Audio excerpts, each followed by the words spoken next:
For this lovely day, and this is for the women. So I can see majority of our audience is women, and we will be focusing today on different ways how to develop the woman into a leader. So because women is the most precious asset, their population is also growing. So we have more women in comparison with men. So world is changing its shapes and patterns. My name is Dr. Musa Sheikh. I am the group CEO of Berkeley Middle East Holding, and one of our company is Investor Club, which has invited you. And the other one is the Voice of Global Women, which is hosting you for today and making yourself a voice for the change.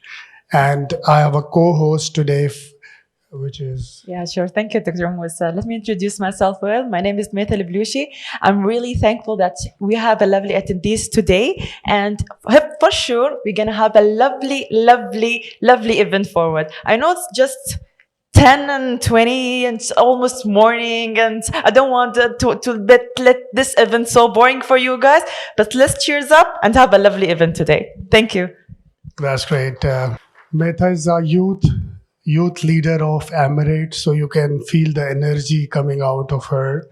That's very inspiring, of course. Thank you. So we will start with our formal introduction of Investor Club. Maybe some of you don't know what it does, how it works. So we'll start with the introduction of the Investor Club.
At least you guys gonna see the video multiple times, so you can memorize it then.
This is for Investor Club, and now we'll see what Voice of Global Women does.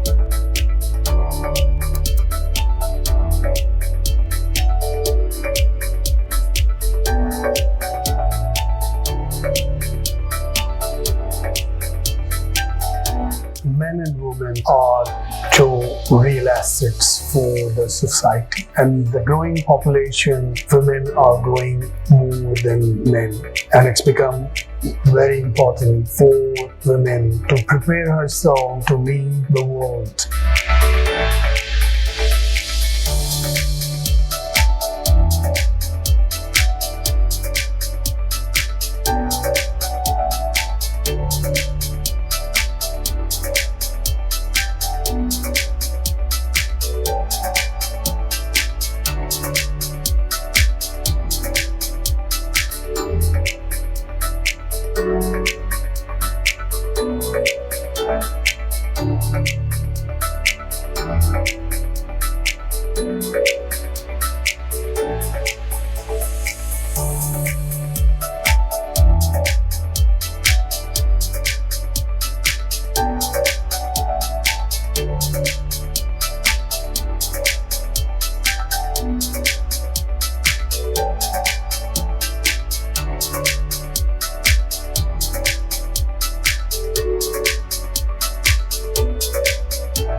We'll focus how can we develop the women, how innovation can help, how can we be more creative, how can we be more sustainable, how we can create the woman opportunity, how a woman can be her own boss, how can she convert her dreams into a reality.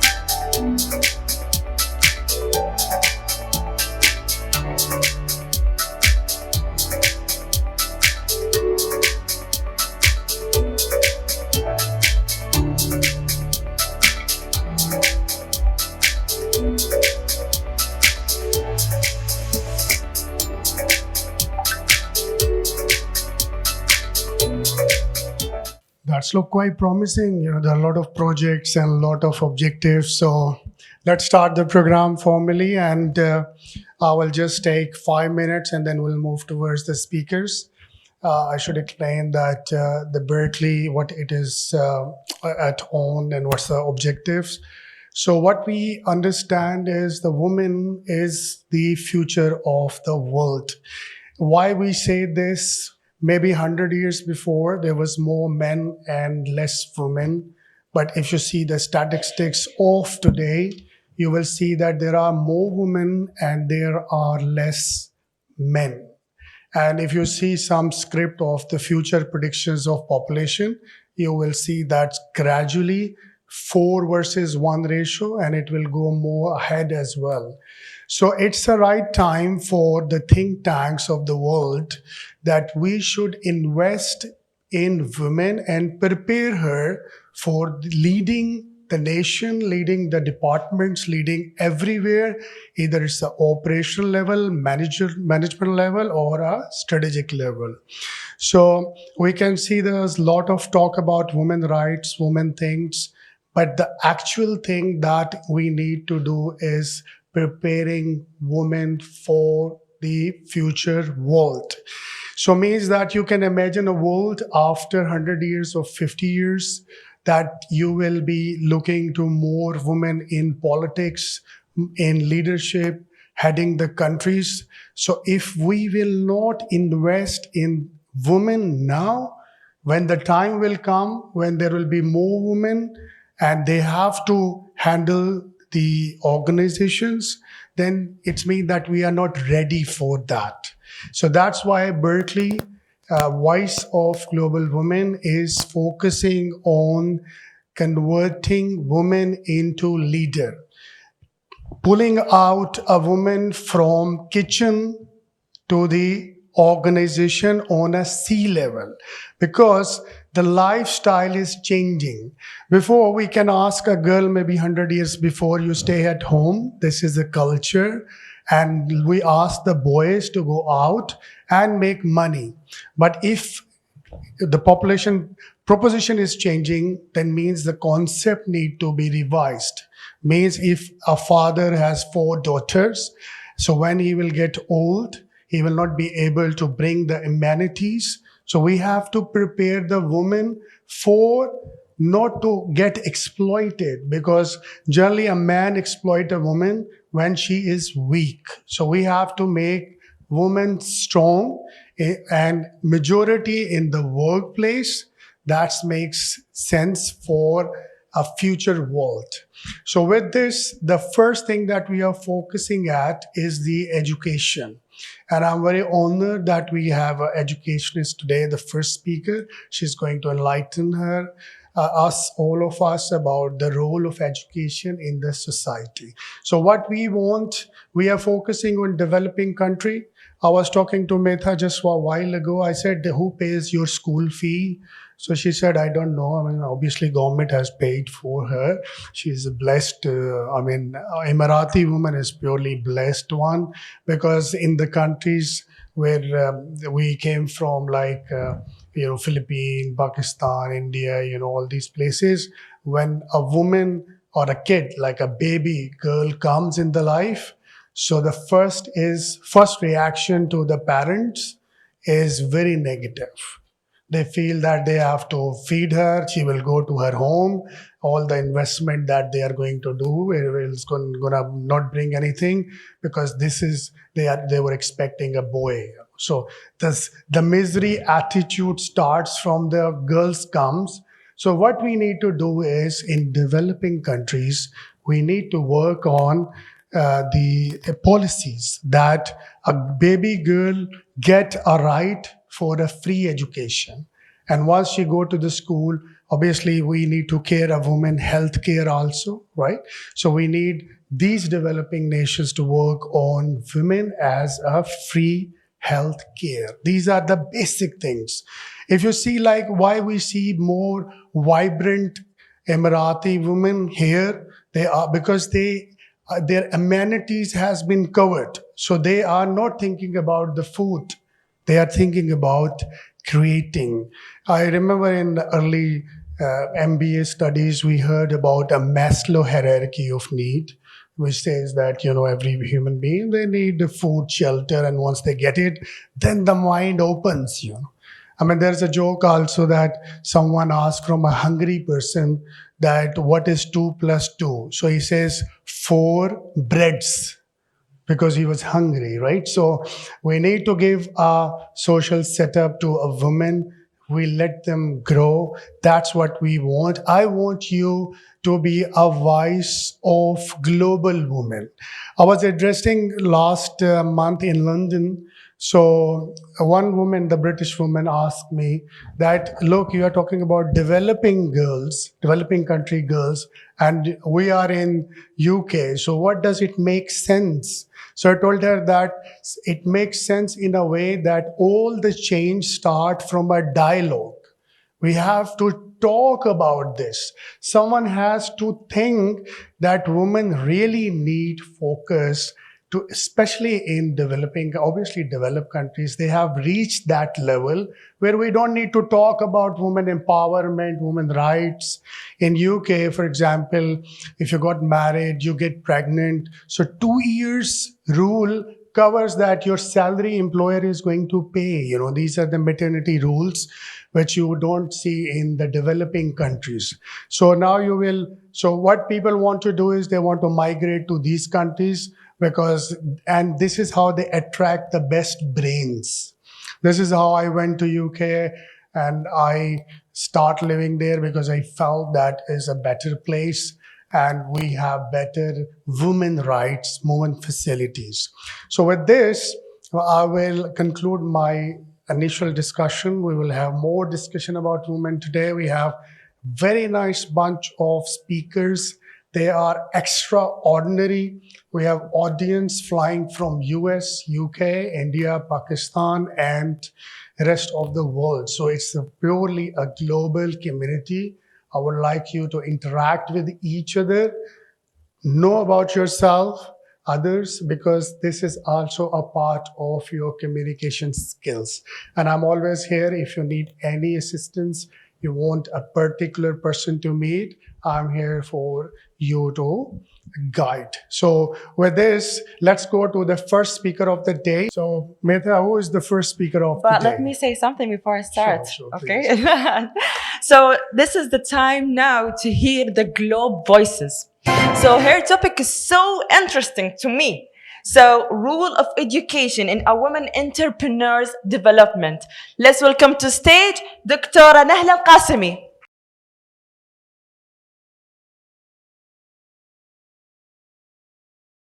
Berkeley Group CEO, Berkeley Middle East. Respected ladies and gentlemen, Assalamu alaikum wa rahmatullahi wa barakatuh. Thank you for inviting me to this conference and for giving me the opportunity to talk about women entrepreneurship and education. Perhaps like everyone here, I am a woman who played different roles in life. I have paved my way in the working world, but first and foremost, I am a proud mother. It would be false to say that it was always easy. To date, the journey between my different life roles have often been fraught with challenges.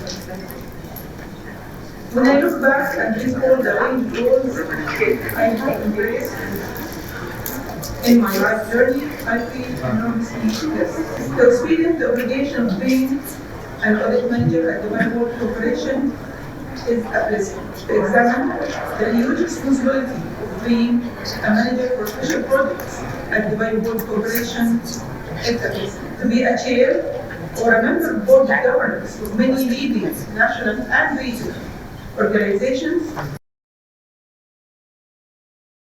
for the UAE government, executive leaders, these are all a blessing for me. But along with all of that, the massive support I have received from my family to build up my educational life is one thing that I shall always cherish. My family members shared strong beliefs that the educational sector is extremely important for our nation. And since I share the same perspective about the importance of education, I have dedicated time and effort to serve the educational community life. Being the Dean of Student Services and a professor at College of Architecture, Ajman University has given me the chance to participate in examining the role of education in human life. That's why I appreciate this chance where I come here today to address the topic Women in Entrepreneurship and Education. I am a firm believer that the cornerstone of education are at home. School is admittedly one of the major pillars of society, but values such as love, authenticity, and compassion must first be taught and provided by our families. As parents, we are role models for our children. We are their mirrors, therefore it's critical to instill fair values and equality to our daughters and sons at a very young age. If from the outset girls and boys do not receive the same education, gender bias will inevitably be shaped. I therefore urge parents to lead by example at home. Let us encourage our young people to surpass the social expectation and limit their ambitions. That limits their ambitions. This will allow us to abolish the outdated differentiation between the sexes. Consequently, we will attract and retain more women talent in the fields of science, artificial intelligence, politics, and the business world. Entrepreneurship is a process of running a business of one's own. An entrepreneur has the ability to see and assess business opportunities even where other sources, human inputs, physical assets, intelligence, and creativity to achieve goals are scarce. The role of women entrepreneurship in economic growth has consistently been emphasized in the literature on economic development. Women entrepreneurships help to reduce poverty, promote gender equality, and empower women. But it has another impact, providing women with the means to improve the health of their families and finance the education of their children. Today, more women are breaking free from the traditional gender-specific roles and venturing into the business world. The steady rise in female entrepreneurs can be due to many different reasons, most of which share the same rationale as their male counterparts: passion for their ideas, the desire to become their own boss, and the need to address philanthropic causes. Women are the hub of the families in every society and builders of the home. Women mostly help to transmit the acceptable norms and values of the society to the younger generation, and as such, they stand a better chance to be recognized as entrepreneurs. And so a woman entrepreneur is one who, regardless of her low estate in the society, boldly takes up the responsibility of creating and managing venture with a bit to making profit. Women entrepreneurs are women or group of women who initiate, organize, and operate any business enterprise. However, there are several barriers to women entrepreneurship: lack of education, access to finance, accessibility to suppliers, training related to business, and accessibility to labor can be some of the stumbling factors for women entrepreneurships. Several studies have shown that lack of education can be a barrier for women entrepreneurship, like Jason and Elam at 2012, Shabana at 2011. According to the United Nations, 2003, education of women helps to reduce the poverty base of the countries with social investments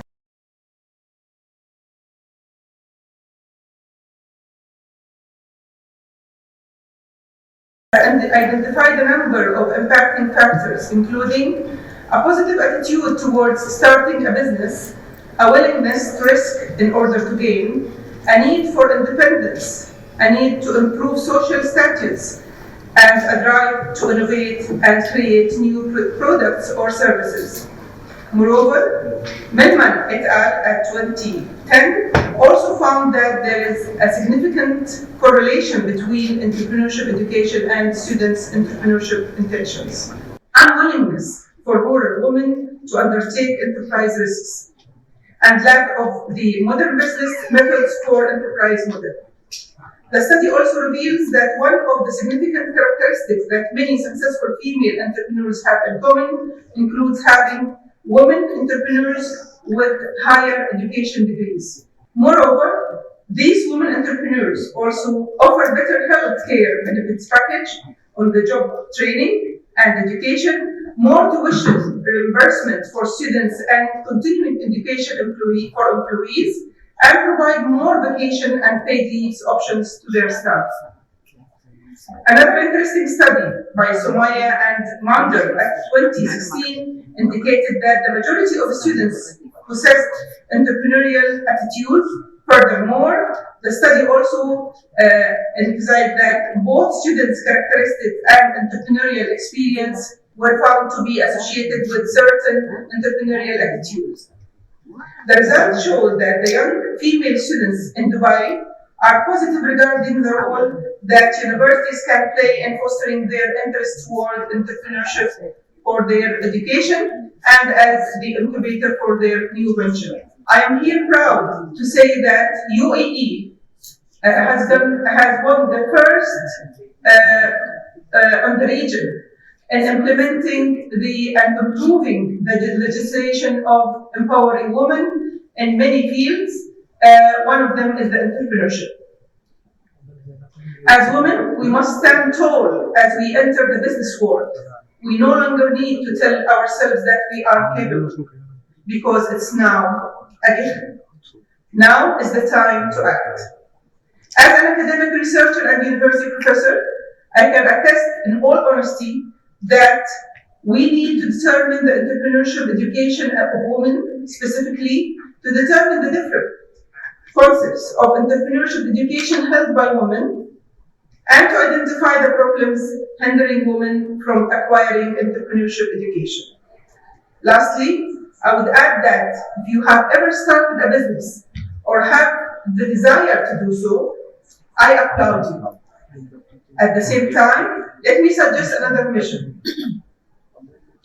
To pass on the sacred fire to our future generation, because the women entrepreneurship must communicate the value of our professions to the young generations. There are still too few women in the business world. We must take an active part in the process of change. In that respect, I encourage the development of mentoring. As I have said before, education starts at home, but continues outside of it. With time, this must establish itself as a social and collective willingness, and I trust that even though entrepreneurship is never long, quiet river, each experience, every hurdle helps us realize our full potential and be better equipped in making female entrepreneurship shine. Thank you and prayers. Have a nice day. Thank you, Dr. Nala. I just need 1 minute because you are a professor, and I want to take this opportunity to enlighten all of us that while teaching, what you feel difference between a female brain and a male brain. Students, the difference between female and male, of course, all of them, the new generation are, mashallah, they want to do more. They are very ambitious, but the female always, they want to prove themselves. They want to prove that they can do it. They are maybe more ambitious about achievement than male students. Male students, maybe they care more about what is the profession I will take, how much I will receive as a salary, because he has a responsibility to initiate a family. But of course, we can never say one thing apply for all. We have very excellent male students as well as female students, and male prove themselves in engineering, architecture, and maybe because I'm teaching architecture is a perfect field for female, actually. I guess you explained it in a very polite and sugar-coated way. But we can see also that women in business, women in education is growing, and I want to appreciate Dr. Nahlan Qasmi because she is a change herself. I want you to give her a round of applause because she also managed to finish her PhD. She's a working woman, and I guess you are a role model for all the upcoming women. You are a change yourself. I can see that. That is really amazing, and I want to thank you for joining us today. Thank you, Dr. Nahla. Thank you. Yes, Mehta, who's the next one? Yeah, I'm gonna announce right now. So our next speaker, which I'm honored to present her today in our stage, Her Excellency Arifa Saleh Al-Falahi. She will inspiring us again with a topic which is Emirati women involvement in the UAE. Can I have a higher clap, please? Oh, thank you. Good morning, everyone. I don't hear it, by the way. Good morning. Good morning. Good morning. This is Arif Al-Falahi, coming away from Ras Al Khaimah to represent a woman, especially the UAE nationals from Ras Al Khaimah community, to Dubai, which is the iconic city, of a trade, of entrepreneur, of, the magical things happens in this city. So I'm very glad to hear, Mr. Musa, that your guests coming from US, from London, from across the world. And thank you for giving me this opportunity to be here to represent a woman, not only a UAE national, in this platform. Thank you, Meta, for such lovely introduction. And I hope that in coming 30 minutes that you will start enjoying the women involvement in the UAE. Women involvement in the UAE, not only during the the union of the Seven Emirates. It was also before the founding of the oil. It was in 1958. Since then, UAE was growing, not only with the participation of the male, also the participation and involvement of the women. So I'll take you back into imagination of how women used to work in the UAE, in the desert, that there was no, any sense of the lifestyle. It was tent, desert, sand. So how the people were working at that time, how the people were living at that time, it wasn't easy, by the way. The woman was having the critical role, and it's not easy role. It was very tough lifestyle. She used to work, to raise the children, not as a family member. She was also a part of the agriculture, a part of the trade, a part of everything that makes the lifestyle more easier for her children and the family members. I was just recalling the information that the women in the UAE at that time were the people like the males, usually with the tough environment, the tough business. They used to go for diving, diving the pearl. They were used to go for fishing, and and even for the trade, it used to take for them months, maybe 3 months, maybe 6 months away from the family outside the country. And who were taking care of the children? It was a woman. Women, and not only raising the children, she was involved in the trade. She used to make the handicrafts from the palm trees. It was not even easy at that time to sell the products and raise the children. Tough life, it's not easy also to sell the products. Tough time where it's not easy even to do the agriculture and live with it. So you can imagine how tough the lifestyle was for the women at that time. However, the woman has started even at that time raising the children when it comes to education. And Dr. Nahla, I'm so proud that you have very beautifully, explained how the progress of the education throughout the years in the UAE. UAE, even before the, formation of the United Arab Emirates, the female used to, teach the Quran and the Islamic Sharia compliance to the community, to the children of the community. They were so cooperative to educate the child at that time. And today, when you see the leaders, and many of the organizations, if I speak about the male, I don't want to talk about the women, so I don't want to be so biased with them. But the males at that time, they were so well educated, compared to the demand of that market. And today they are leaders of the organization. We are so proud of them. So when we talk about the women contribution, it was so important to have the proper education level. And during the late, having the, Sheikh Zayed, Allah yarhamah, the late Sheikh Zayed bin Sultan Al Nahyan, who was the ruler of UAE, believed in the women education. He was so emphasizing and ensuring that the women get her education, not only normal education, specialized education. And today, to be honest, with such education, we have seen ministers, we have seen ambassadors, we have seen leaders in different sectors when it comes to finance. I'm so proud that I am one of the leaders in the finance sector, which many people, they feel is very critical field. However, we as a woman, having proper education, we have crossed and we have moved to different fields, which is mainly, used to be a male-dominated fields. So I'm so proud to see, if you go to any of the organization, when you go to the finance, when you go to the trade, when you go to the industrial, when you go to the private sectors, when you go to the, anything related to the science, even the nuclear power. I don't know if any of you know how many women are representing in the Mars mission. Anyone guess? the percentage of having women in the Mars mission that they recently have been launched. We were having 34%, by the way, and 20% of them, they were in the leadership position. So I was so proud to see that, such tough, field that representing a female, which is very critical field to, or very specialized field to have a woman, and especially the UAE national woman.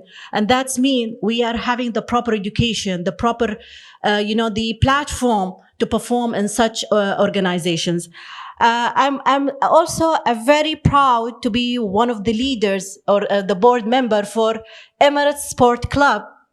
Emirates Sport Club, mainly it's a male, dominated field. People, they see female in that field. It's like, it's like awkward. What she's doing is very weird, right? Having a woman in the board of the club sport, what the woman will do. And basically what we have done, and I was so glad that I have been nominated by the ruler of Ras Al Khaimah, we have changed the mindset of the society that the woman has a very critical role even in such field.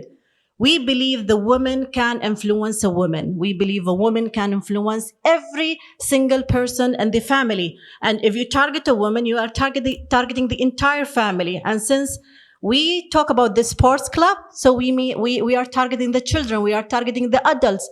So how we can influence them, how we can bring them to the clubs? It's very easy. Go to the woman, go to the mother, go to the sister. And this is what we have done. And successfully we have formed a unity or a committee consists of 25 ambassador ladies who are taking care of the activities, the events related to the sport. And Ras Al Khaimah today, everyone, if you go everyone there, you will see that how female is influencing in such male dominated fields where we have changed the mindset that the woman can do magic wherever she go. That's the passion that we are having, that women that should not stop only in the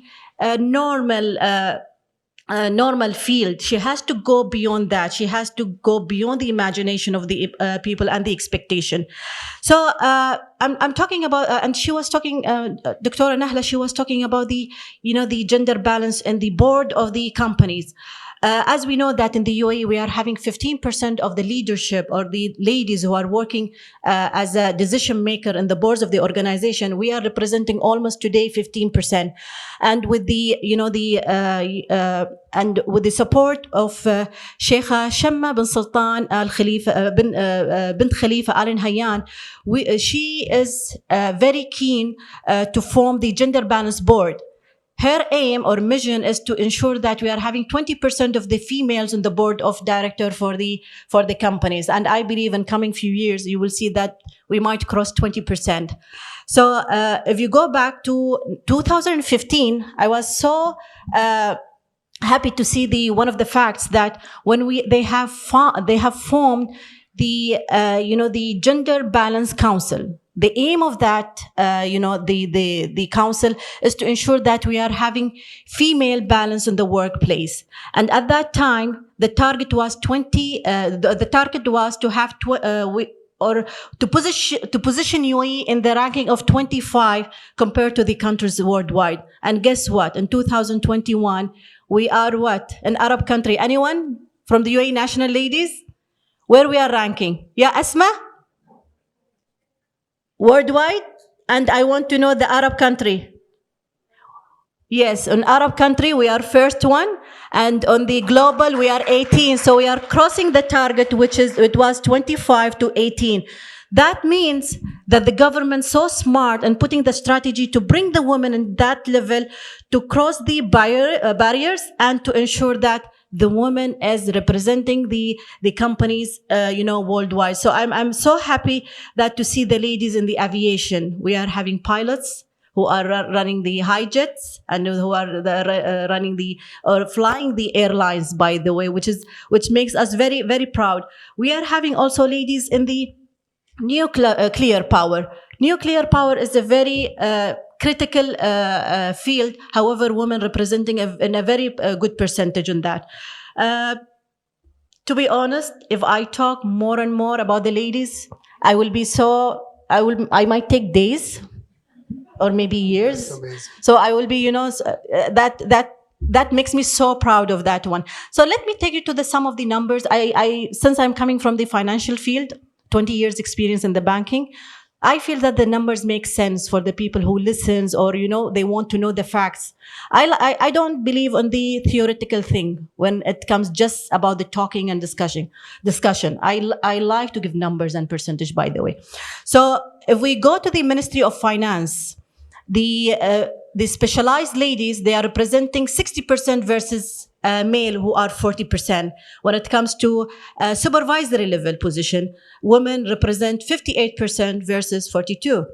And when it comes to leadership, women in Ministry of Finance represent 20% versus 80% when it comes to, versus the male.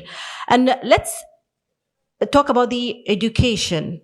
As Dr. Nahla said, I was so proud of the information and details she has explained. 70% of our graduates from the colleges in the UAE are females, and we are so proud of that percentage. And when we talk about the government sector, we are having around 66% of the UAE nationals female representing the workplace at that, as of today. Leadership, why we are talking about the leadership? It's good to see the women in senior level, but sometimes it's very critical to see them in the senior level. So how good or how effective having women in the leadership positions? Can women influence? Can women be a good leader, giving a good decision, the right decision? It's not easy, by the way, to put, a person, whether it's a male or female, in a position where they put decisions that, either it makes the company move on or it makes the company bankrupt. So it's not very easy. So today we are representing as a UAE national 30% of the leadership, numbers when it comes to the companies. 15% of the ladies representing the academic and the technical role in the companies. 10%, this is a very good, I believe many of the investors here would like to hear it, that 10% of our female UAE nationals, they are representing the private sector in the UAE, with an investing amount of 50 billion dirham, which is, it's adding the value to the annual GBP revenue of the country, which again means that the woman is so influencing in changing the economy of the UAE, is having a part, the main part, or, and increasing the economy of the UAE. By the way, women, it's not, the UAE culture is, if you talk about the UAE culture, it's not only the woman has been empowered today, she has been empowered throughout the years. Our culture is always in a way that woman has been empowered at the home when she was a wife, when she was a mother, whether a sister or daughter, and today she's empowered in the companies, being a leader, being an influencer lady. So I'm sure that the challenge will be for a woman today, how we are gonna balance with the male, not as a balance when it comes with a number, balance with the achievements. So today our challenge is, what will be the results when we work with the male? Are we better than them and giving the numbers and giving the achievements? Are we equal to them, or we are less? So what the results says that the woman, because she's always challenged by male, they always put the effort to ensure that they are the best. And this is what we have seen across the, across the peers or the companies or our seniors. When they see our performance, they realize one thing: the women put the effort. However, the men, they are more smarter, by the way, than us.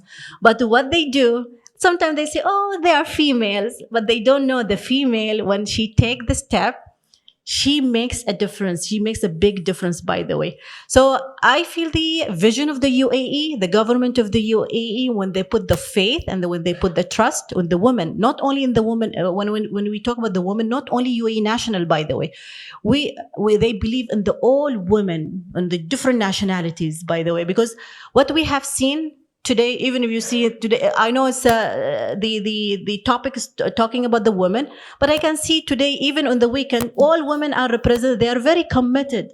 Women is very committed when it comes to time management, when delivering a task, when even to be a passion. Whatever she does it with passion. Whatever she does, she ensures that her name raised. It's because she always connected with the family. She's always committed with the peers. She's always committed with the, society. She always has that challenge that how well she can do. So people in the male dominated companies, they change the mind, they change the focus from male to a woman. That's the challenge we might have in the future, that in more specialized fields, and the change of the trends and the change of the market demand, and going to the, into different world when it comes to digital, when it comes to transforming, how well an effective woman will be as an entrepreneur. So thank you so much, Mr. Sheikh, for giving me that opportunity, and thank you for listening. Thank you. See, I have a lot of questions after your lovely statistics that you gave. So my first question is, I'm mentoring some UAE national girls. They're very young. One of them is sitting right next to you. She's from Rasul Khaimah, Amna Al-Shehi. Whenever I meet them, I see a great spark in them. They want to do a business.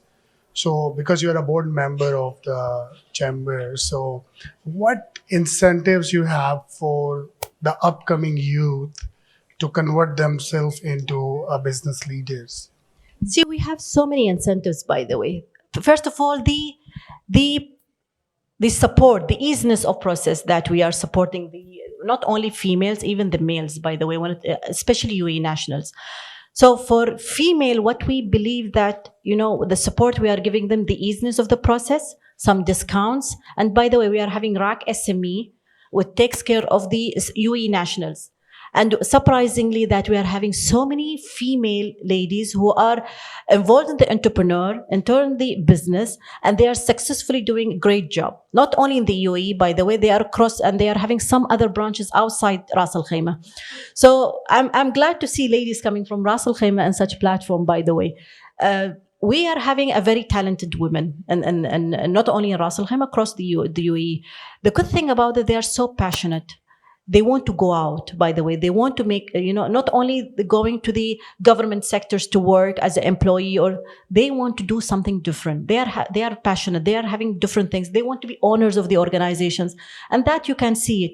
So the RAC Chamber of Commerce, what it does, it gives them a lot of coaching sessions. They do coachings, and by the way, in coming 2 days, we are having a session where we are bringing one of these specialists from Dubai to Ras Al Khaimah to do some session program, and we are having guest speakers. We do a lot of sessions. We do a lot of coaching programs. Plus, we are connecting them to the entities. Like, for example, if you come to RAC Chamber, it's not only our role to help you whatever related to Ras Al Khaimah Chamber. We link you to the entities, government entities of Ras Al Khaimah. We make your life easier. We take you to RAC SME if you are UAE national. We help you with the some discounting program, and we do a lot of support. And what RAC Chamber of Commerce done recently, that we give more support and more trust, by the way, to give our projects when it comes to festivals, events, to UAE nationals. And what we have done, I don't know if you have noticed, maybe some people, they have noticed, we have done a lot of festivals in Ras Al Khaimah for the last few years. And surprisingly, the one who run those projects and the events were UAE nationals, and they have done amazingly. They are giving the same style, the same efficiency of work compared to Dubai and Abu Dhabi. So this is what we need. We need the quality. We need the proper involvement. We need people, when they do it with a passion, where they promote the city and they promote themselves. So it's a win-win situation, by the way. That's amazing. And when we were reviewing the profile for selection of the speakers, we noticed all these things. And I want to appreciate that you are also a real change yourself, So the young girls, like you're still young, of course, but we do have the youth who is really getting a lot of energies, and we will keep bothering you to help them to get better business women. To be honest, I'm always there. If you want anything from the RAC Chamber of Commerce, I'm there. If you want something in the RAC Insurance, I'm there. If you want sports club, I'm there. If you want banking, I'm there. If you want the SME, when it looks about it takes care of the UAE nationals and the entrepreneurs, I'm there. And if you want anything, it's not only about the UAE nationals. Anyone, any nationality would like to have any support, any guidance, any coaching, I'm always there to support. That's great. Thank you. Thank you very much for joining us. And with this insightful facts about women. Now I'm going towards few men to take some feedbacks, because the argument is that women seems more promising, more charged, and more eager to go because of the propositions that we have. So I have a very nice friend. After a long time, I am meeting him. So before I ask him about some questions, I want to say that because I know his wife also, and she is very, very vibrant and a very promising woman in all the events I see on social media, more than you, I guess. So maybe he's also a symbol of empowerment. You know, he's the guy who I feel is really a demonstration of giving a woman empowerment and support. So I want to have your views about what you think, how you did it, and how other men can learn from you. Okay. Assalamu alaikum. My name is Abdulaziz Janahi. There is no way. We have to understand. We have to keep supporting, and we need to keep helping, because helping them, we are helping ourselves. There is no secret behind that one. We have always, we need to listen before we talk.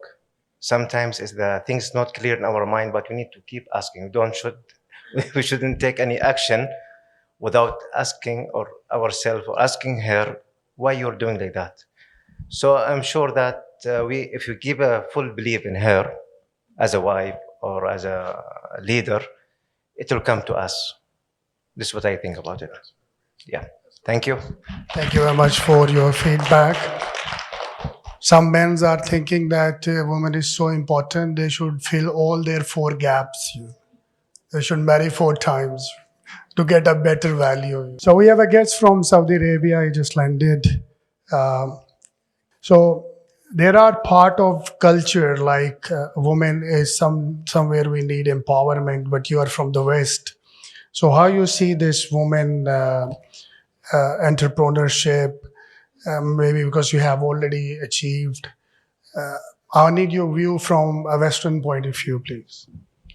Well, I think what's very important is for young women entering the workforce, those first few jobs where they get the experience, they get the responsibility, they have to be very committed to the work.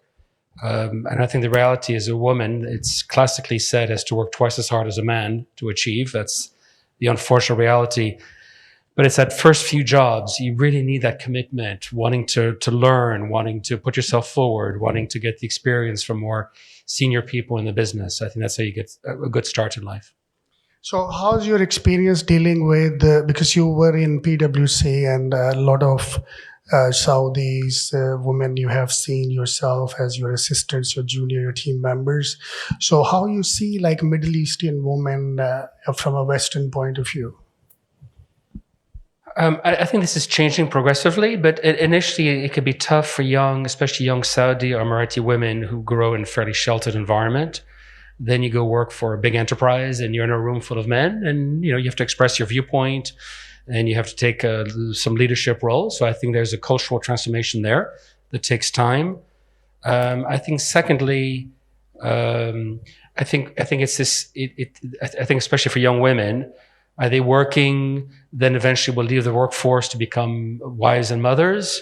Are they committed to staying in the workforce and building their careers? It's obviously a very difficult balance for women in any society to manage. So it's trying to find those careers that give them that flexibility and give them choices. I think it's about choices. Mark is from America, and he studied from MIT, which is one of the most reputed organizations. Diva Homes. Diva Homes is a design brand that reflects a sophisticated and modern way of living, bringing luxury and indulgence into the modern lifestyle.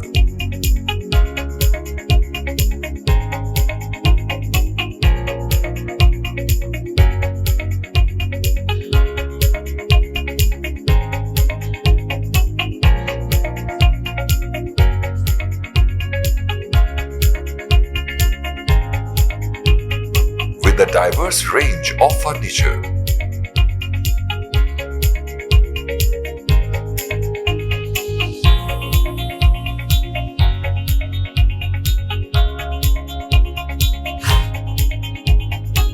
case goods, upholstery, lighting,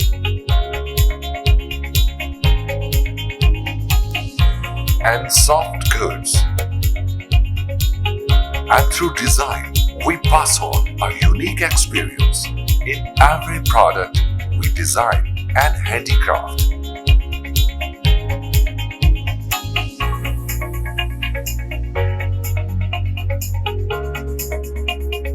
Every day, our interior designers and craftsmen search for the most high quality materials and innovative techniques to bring the comfort, functionality, and personality your space deserves.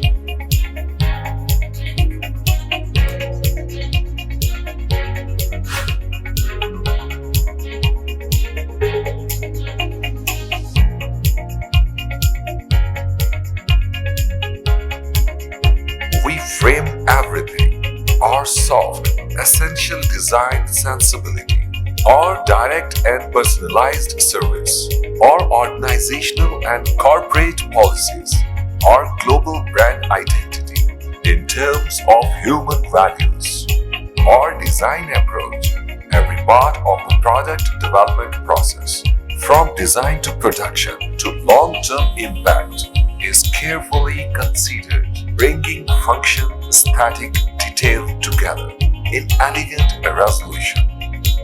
Please visit our showroom in Faisalabad, Pakistan.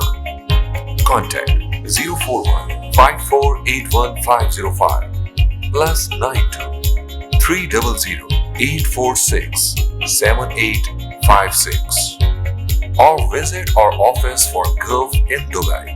Contact +97 1434 4662 +97 155 2005756.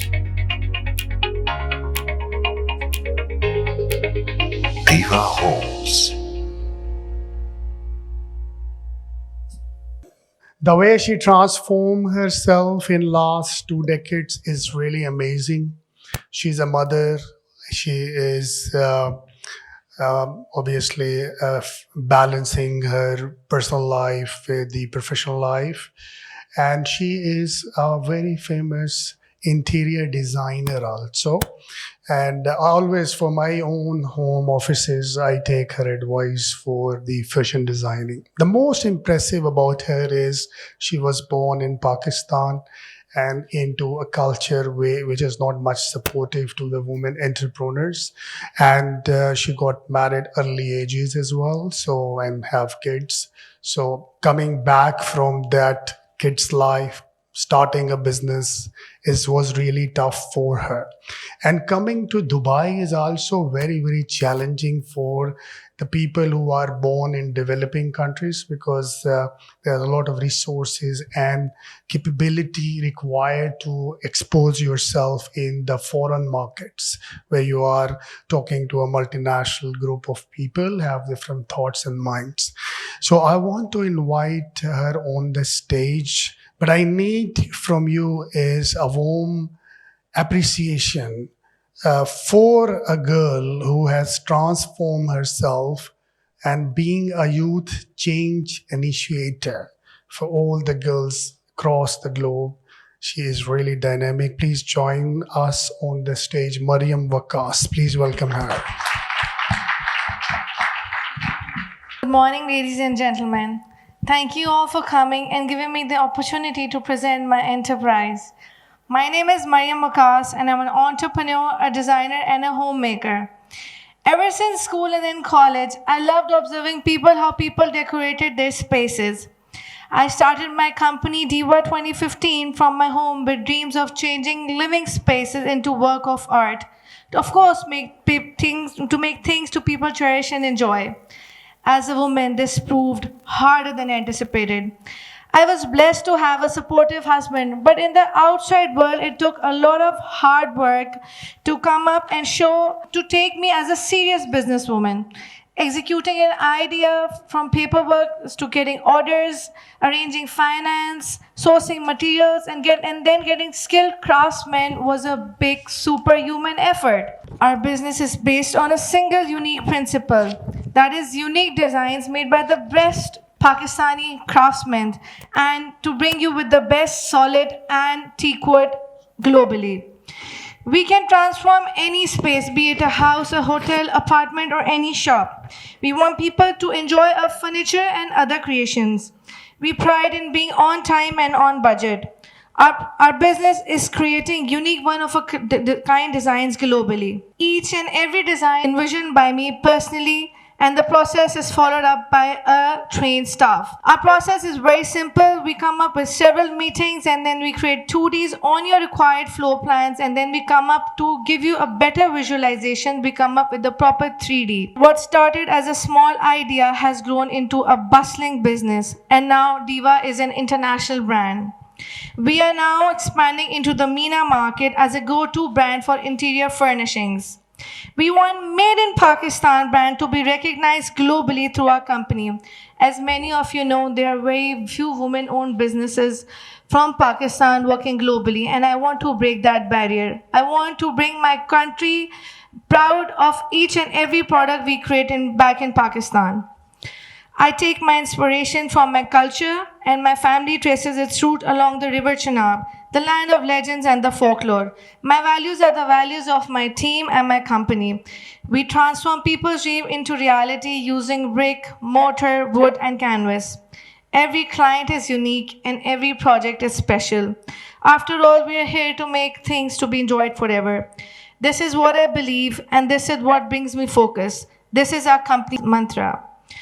Now we are here to announce the opening of our very first Dubai office for the Gulf region, and we are proud of it. And we are really looking forward for a great response. Thank you so much, and Pakistan Zindabad. What's your specialty in terms of when you see the Spanish, Italian furnitures, and when you see yourself? So, can you tell me about some focuses or your focal points when you see an interior? Yes. Basically, our speciality is that we are using gender equal worker force in our factory. We are using the best solid materials which are really available globally.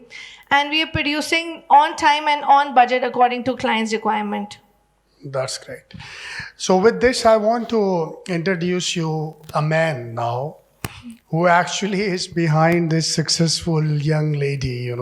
That man requires real appreciation. Can you please join us on the stage? This kind of man is an icebreaker in the society. And you can see like a finished product powered by a lovely husband. Of course, this was not possible without my husband's support.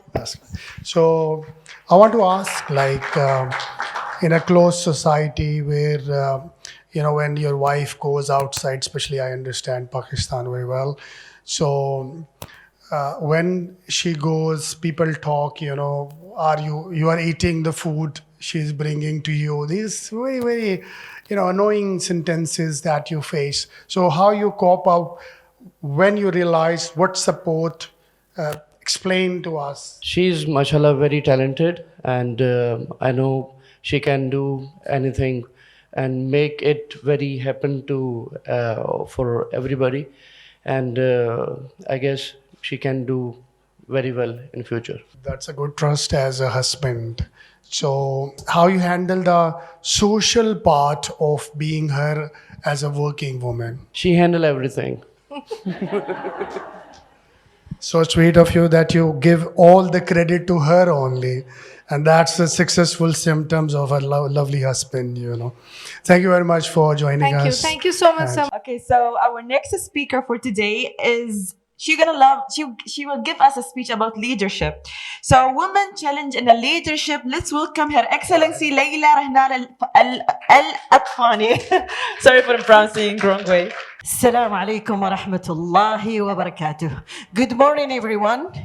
And it's a pleasure to be always with Berkeleyme because this investments club, he make a part of my career today. And thank you to UAE, the great leadership in UAE, especially in Abu Dhabi and Dubai, Ras Al Khaimah, everywhere, in Sharjah, because His Highness Dr. Sheikh Sultan, one of the great leader, and we see that everywhere. So each single part in UAE bright in women. Today, I did not prepare any speech because I'm near high caliber speaker and I take my energy from them. When we see UAE in the leadership, we see first row of women. There is a shadow behind the leadership in the women here in UAE especially, which maybe we did not have occasion to see her. But she is, with her soul, with her power, with her energy, with her force, everywhere back to back with each woman. She is there, standing and pushing and highlighting each woman in UAE. Her Highness Sheikha Fatma, God bless her and give her more power to make the challenge. If we talk about leadership, we learn a lot from UAE. Of course, United Nations fight with those SDGs, gender equality, women empowerment, protection of child, a girl education, a lot of sustainability development. But we see it today, back to back in UAE. Why especially UAE is the role model for leadership. The identity which we have today in Dubai with Expo 2020, Her Excellency Riem Al Hashmi, that's the first role model in leadership. So the leadership, it's not to be bossy, it's not to be I am, it's not to be I, it's to be we.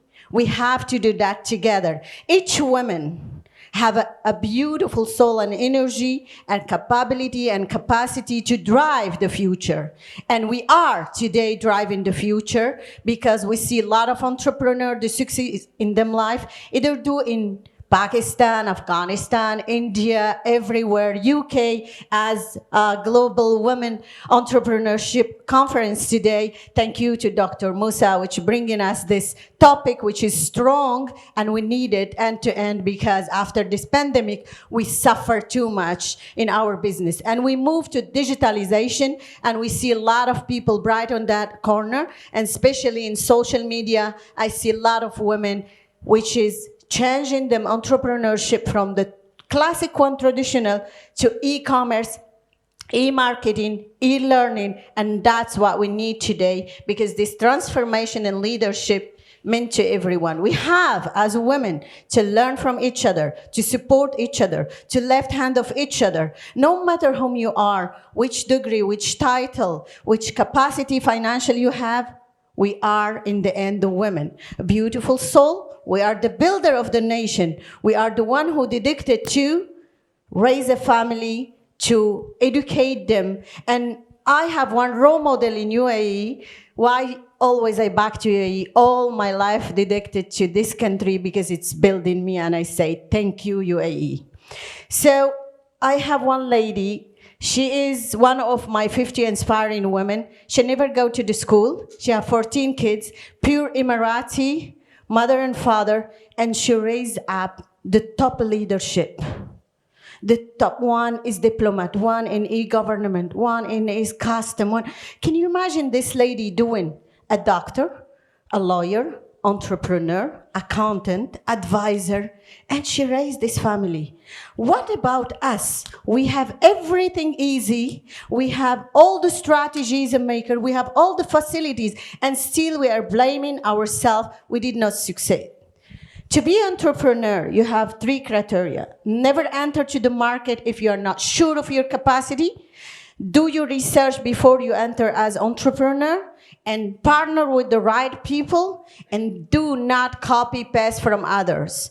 If I never think that experience in Pakistan will be 100% in UAE, or in Nigeria it will be fantastic in UAE, each role model of entrepreneurship is with your circle, with your bank finance, with your own strategy, but never enter to the market if you don't know it. There is a consultancy, there is advisory, and don't forget to go back to Berkeley for the investments because you need some portfolio to make you the strategy. So, my last advice for the entrepreneurship and the leadership, the ego is very bad. It will destroy our life. No one better than anyone, and no one is none having a knowledge. Each one has his capacity according to what he learned and what he received as education. That's why it's our duty and our mission to push each other and never estimate anyone. There is some people who's working behind the curtain, very silent and great achievement and very powerful.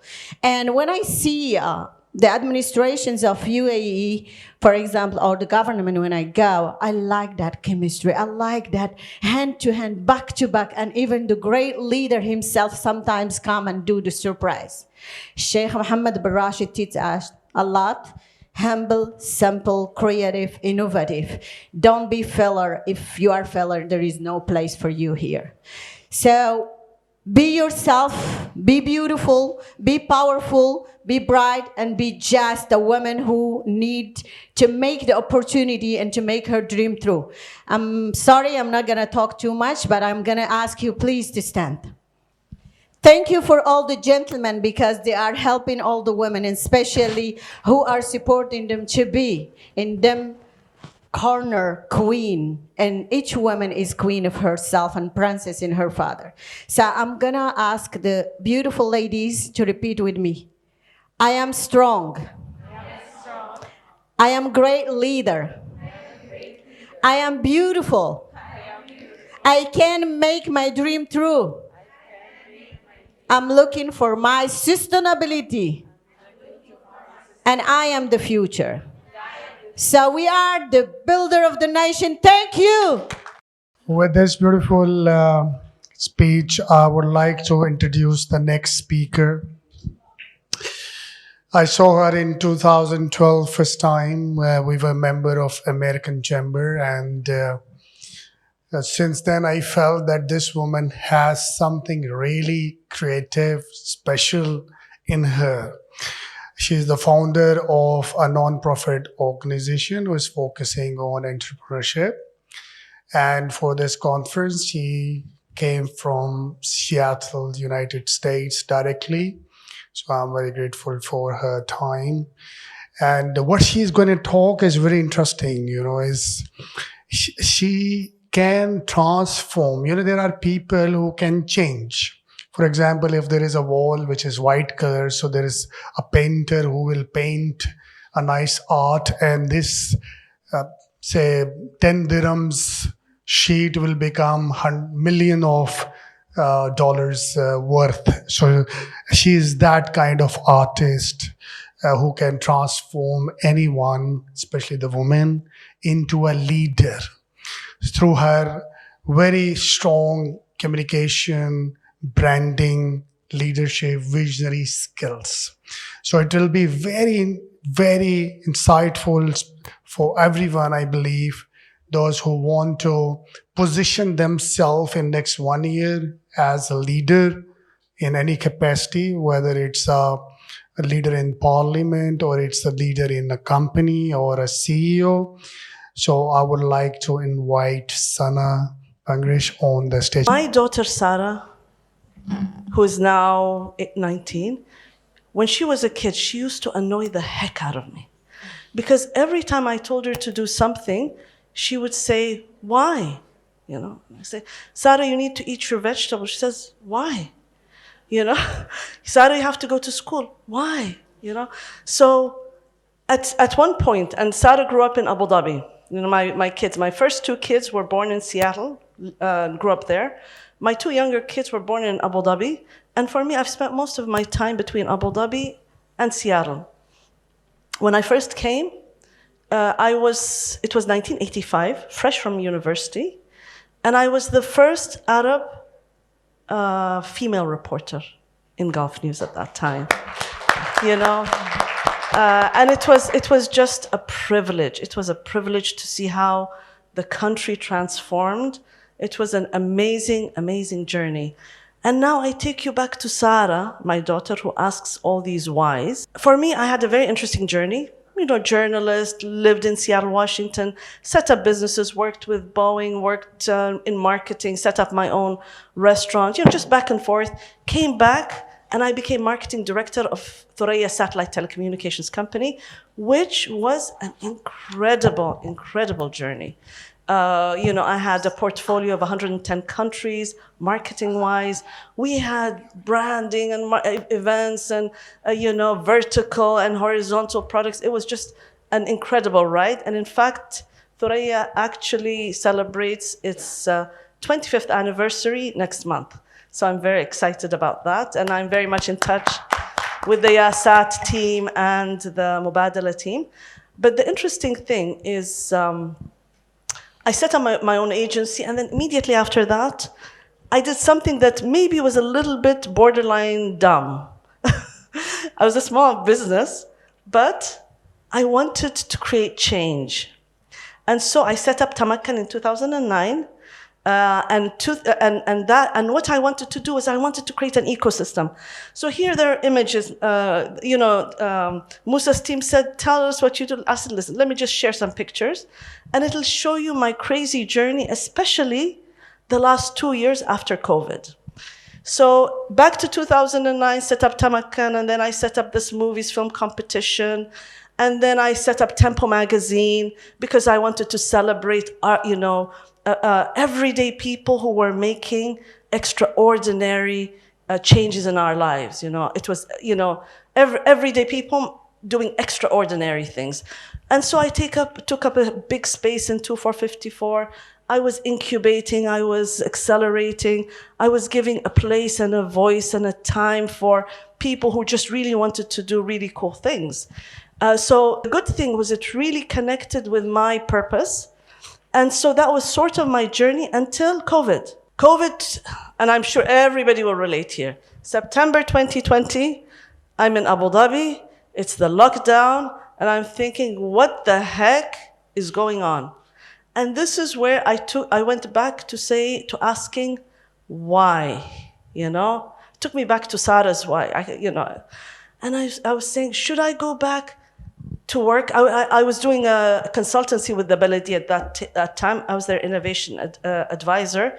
I was there for 2 years. They wanted me for another 5 years. And I thought, I have to get to the bottom of what's going on in my life. Something changed within me.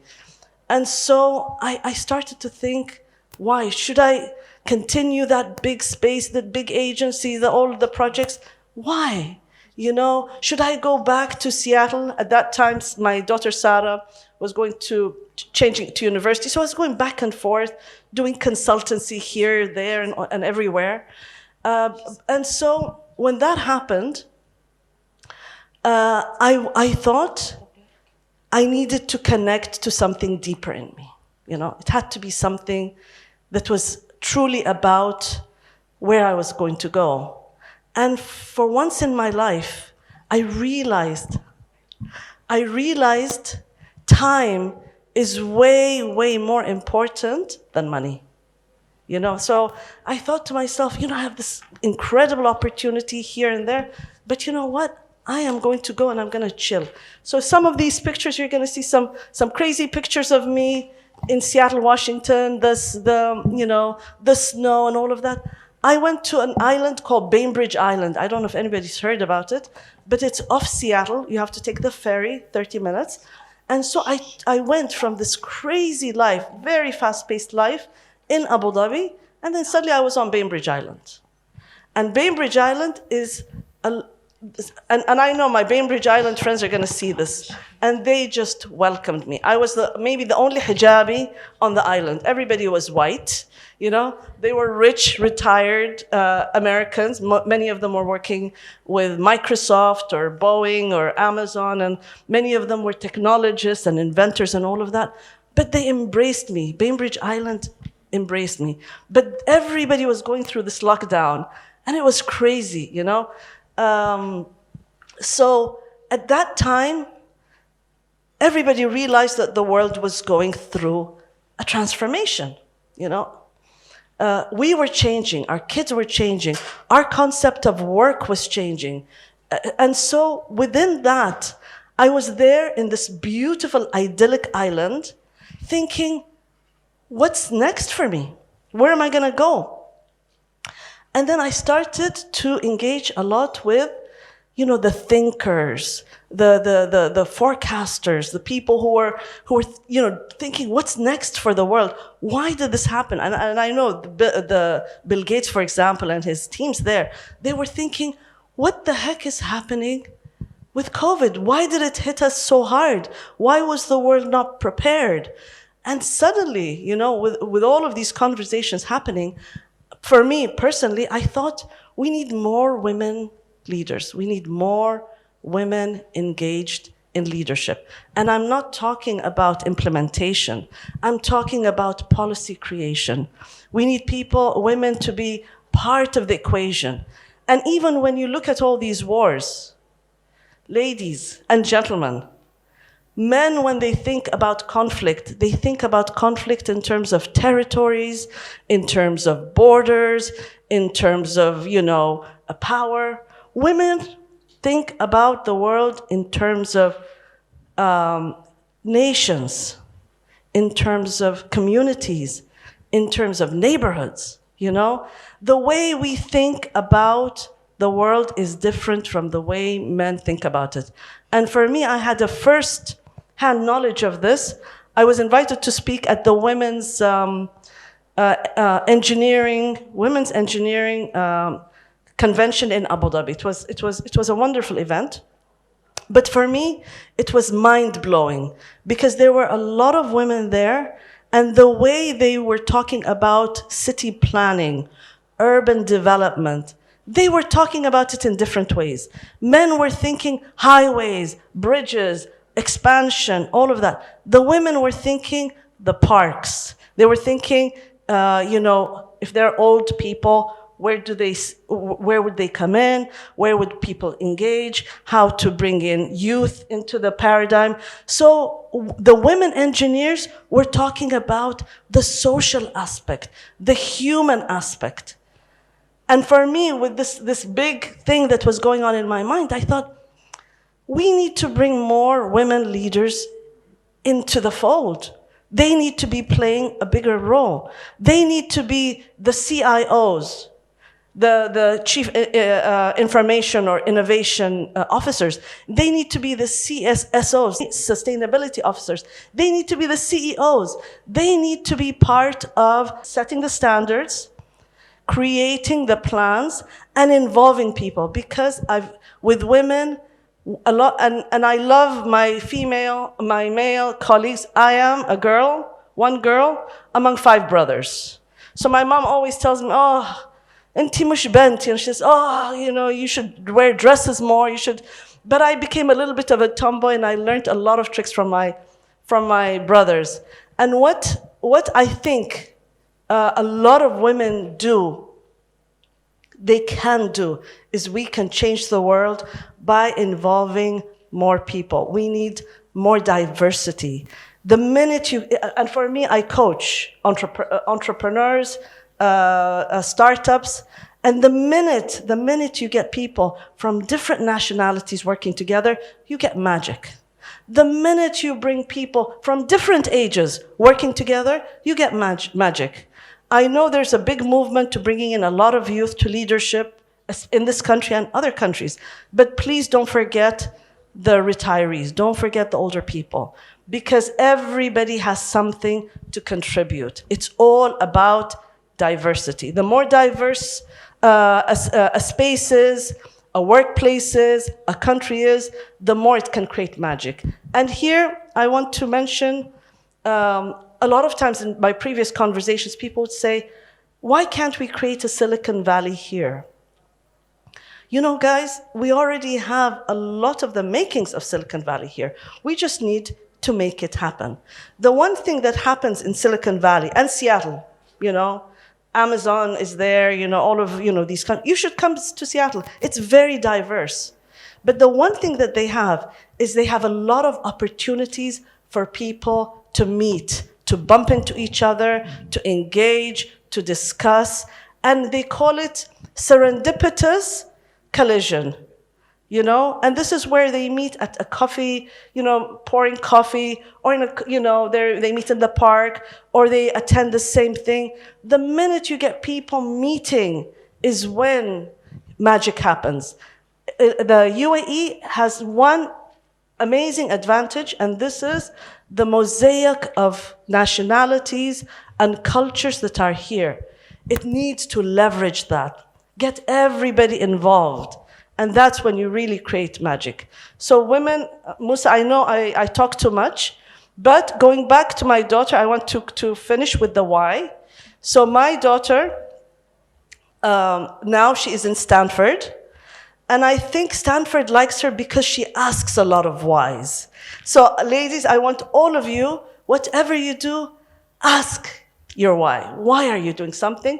And I wish all of you the best. How they can brand themselves, say, assuming if they start branding themselves today, so how much time they need to get recognized, at least on the social media? Right.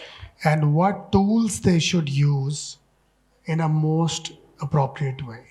I love this question. I love this question because I coach a lot of women on it. The most important thing, ladies, is to be consistent. Create, what I do when I coach women leaders is I tell them to map it. Just map it on a paper.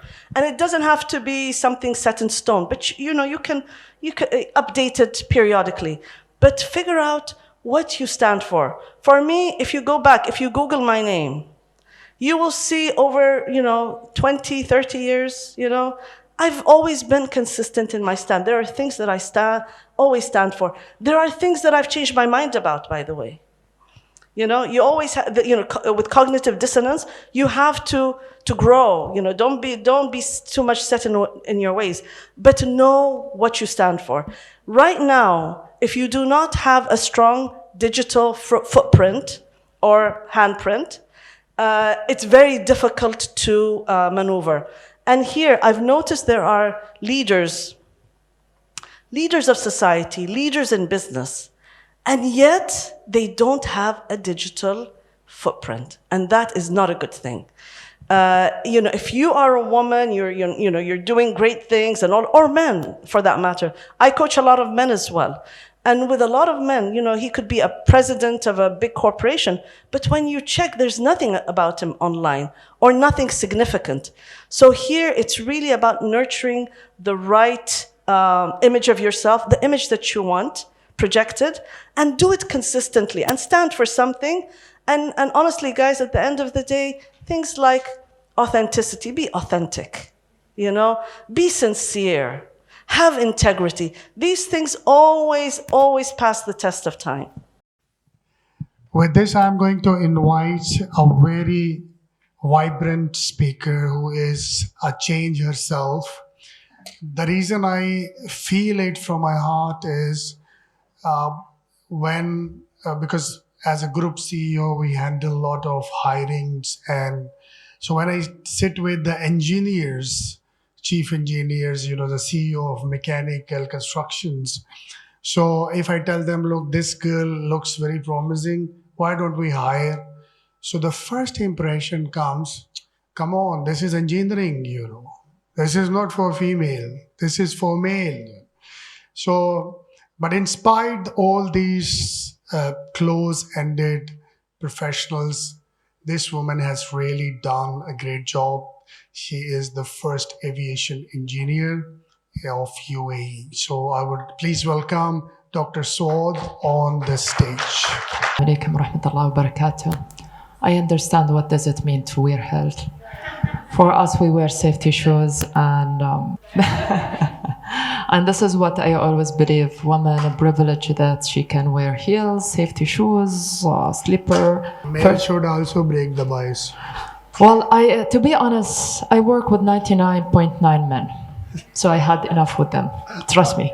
And I have 2 boys, 7 years and 3 years with the husband. So I have 3, so enough men in my life, trust me.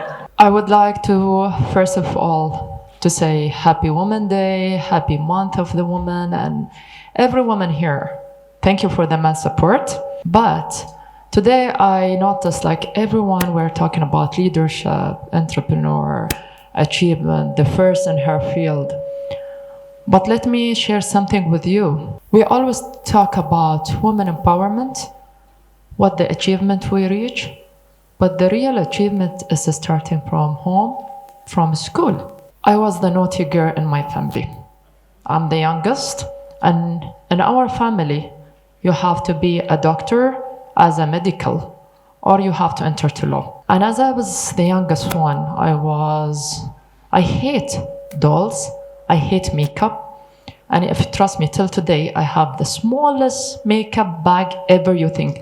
Like my niece, they have more than me. So my mom, she always she saw that I play with cars, aeroplane, I open things and fix it.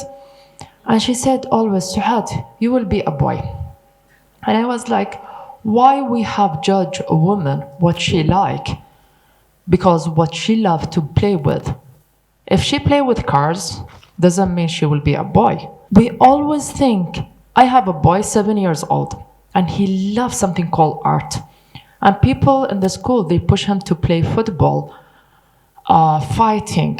And one teacher, she called me once and she said, your boy is different. And I said, no harm to be a different.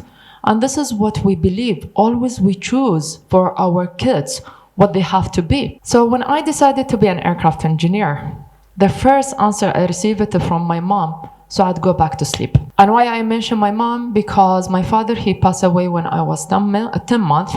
My bigger brother, he was 2 years. My second brother, he's 4 years. And my sister, she was 7 years. She was only 26-years old, no education, no husband. And she completed her degree. She worked. She stand up by herself. So when I think a person more than 40 years, she stand up alone, they are the role model, not us. Yes, maybe I'm the first in my field. Maybe you are the first as entrepreneur. You are the first in medical. You are the first. But the mother in each single house, she's the education, she's the teacher, she's the leader. Even when the school, we keep talking about women empowerment. But I do believe women, she don't need empowerment. She born to be a power. Woman is like when we go all days, not only in UAE, all culture, all religion. A lot of women I know, they are a single mother, but they are doing brilliant, right? They are success. And we always think, like, do we need to be empowered? Like, do really we want to stand on the stage and saying about the achievement? As she said, if you can dream whatever and starting from why. I am the person always I keep saying for my mom, why and why and why. I remember when she called me, I entered to medical because in UAE they reject me to study aeronautical engineer. I'm talking about 22 years when I decided to be an aircraft engineer. And when I go to any organization, any company, any university, and it said only for male. And I said, one day I will change these rules. So when I decided to be an aircraft engineer, and my mom, she said, you have to enter to medical. And I said, why? And she said, because this is like, as a traditional, as a rules in the family. And I said, no, it's not a rules. So she caught me one day. I'm fixing a car in a garage in Al Goose. By the way, till today, I know how to fix my car, thanks God. So I don't need a husband to fix my car or change the wheel. And trust me, you have to know how to change your wheel. I hate when I see these videos, lady standing beside the road, and she don't know how to change the wheels. I hate the image that they show the woman. She's not able to do what man can do. So I was saying for her, and she caught me in the garage. Actually, my uncle, he pulled me to the house. I was full of grease. And she said, now I understand why you always extra clothes in your car. And I said, listen, I love fixing, and I have to show the world that women can wear abaya, traditional, whatever she wants to be, and still I can wear my uniform. The idea behind it, that each person of us, we always listen to the people, what you have to do. And as a mother, we have to show our kids what they have to do. But if any of us will give the chance, they can be unique. So next week I have my first art exhibition, and my son, he's having his first art. So when I took it to one of the famous artists here in UAE, and when he saw it and he said, "How old is your son?" I said, "He's turning to 8." And he said, "No way, this is an art of 8 years old." So when I frame it and I show him, I said, "Yusuf, your art will be out there in the exhibition with me." And this is the first tip. We want to give the confidence for our kids. A lot of girls, they don't have a confidence because what we see it in the social media. Today, when you talk about women empowerment, the new generation will look at you and they feel the power, but they don't have the guidance. All what they want to be famous, YouTuber, influencer, to get advertisement with high salary. And I remember once she was 16 years old, and she asked me one time when I give a lecture for them, "How much is your salary?" And with no sense, I answer. I said that, "Oh, this is I charge for one advertise for one of the brands." And when you think about it, the new generation idea is being changed. So when we want to talk about women empowerment, we want to talk about how to educate our girl, how to educate ourselves, because the social media has changed. If you will go to tell to any of the girl what you want to be, the first answer, YouTuber, famous. If you want to tell her you want to be engineer, and she said, "Why I have to work 12 hours, 14 hours in a Greece in this environment?" But when she think about the future, when I told her about the opportunity, when you thought about the aviation industry, you were talking about pilots. Can you imagine worldwide, aviation industry, worldwide, not only in UAE, how many percent we have pilots and engineer, medical aviation? Because when I talk about the career in aviation, we have plenty of things. How many women you think as a percent? No, not across, I wish. 9% is aircraft engineer. Total, we are 34%. When you talk about it, we are talking about manufacturing, aircraft engineer, pilots, aviation medical, aviation management, a lot of jobs. So we create a new organization, a non-profit organization. It's called Women in Aviation, which we promote to help the women to enter the field. And when they ask us why, and I said, because the opportunity is high for you. So every one of us, and today here in this hall, we have some guidance, we have a help, we can educate our students, we can educate the new generation. And the question will, when you come again to why, we want to show them that not everything you see it in the YouTube or social media is the correct. You have to have a career, you have to have a degree, because tomorrow when you will have a family, you will think like us. So today, when I'm standing here, I'm thinking like my mother, how she were thinking about 20 years ago. So, end of this, we don't need to be empowered, we need to educate, to learn and guide. Because all of you here, you are power, and always, as I said, if we can run our house, we can handle a man and our children. We can handle any company. So from today onward, when we think about empowerment, we believe that we have power and we can reach to our dream, and we need to educate the new generation. So when we retire, they will continue. Thank you. So I would like to welcome on the stage. We are waiting for you, by the way. Let's welcome on the stage Dr. Huda Al-Qasmi. I know it's afternoon, but I need to hear a loud clap, please. Yes. Thank you so much. It's kind of tough to drag everyone off their Saturdays, their first weekend day, and just come for this warm conversation around the table. Until that's being resolved, let me introduce you to me. My name is Huda Al-Khazemi. I'm currently Director for Center for Cybersecurity in NYU Abu Dhabi. I'm Assistant Professor as well on NYU, but I spent 12 years prior. I have a total of 18 years of experience. 12 years of them was on sovereign funds, investments, creating Silicon Valleys, micro threads of Silicon Valleys around UAE. I started my education in UAE University in the Department of Electrical Engineering. Then I switched to information security. I got a master's degree in mathematics and cryptology, and then I got a PhD in cryptology. And then while working, because I've done all of this while working in the beautiful, very gruelant and very tough industry of, trying to create small industrial platforms in UAE. So I realized the power of understanding how to raise investments and how to understand valuation of businesses and valuation of companies. So we went ahead and across, and you see on my itinerary a bit of legal background and investment. So I prepared a bit of slide to ask you, how many of you around the room have a very preset definition of what is Silicon Valley and where did it start? Before I get to acknowledge the contribution of women to Silicon Valleys across the world, we are so preconditioned to think that Silicon Valleys are these kind of organizations that come to rise in the Bay Area in San Francisco in the United States in the 50s and 40s, right? I would give so much contribution to the grid that happened on that kind of structure where a new industrial revolution was pushed into light.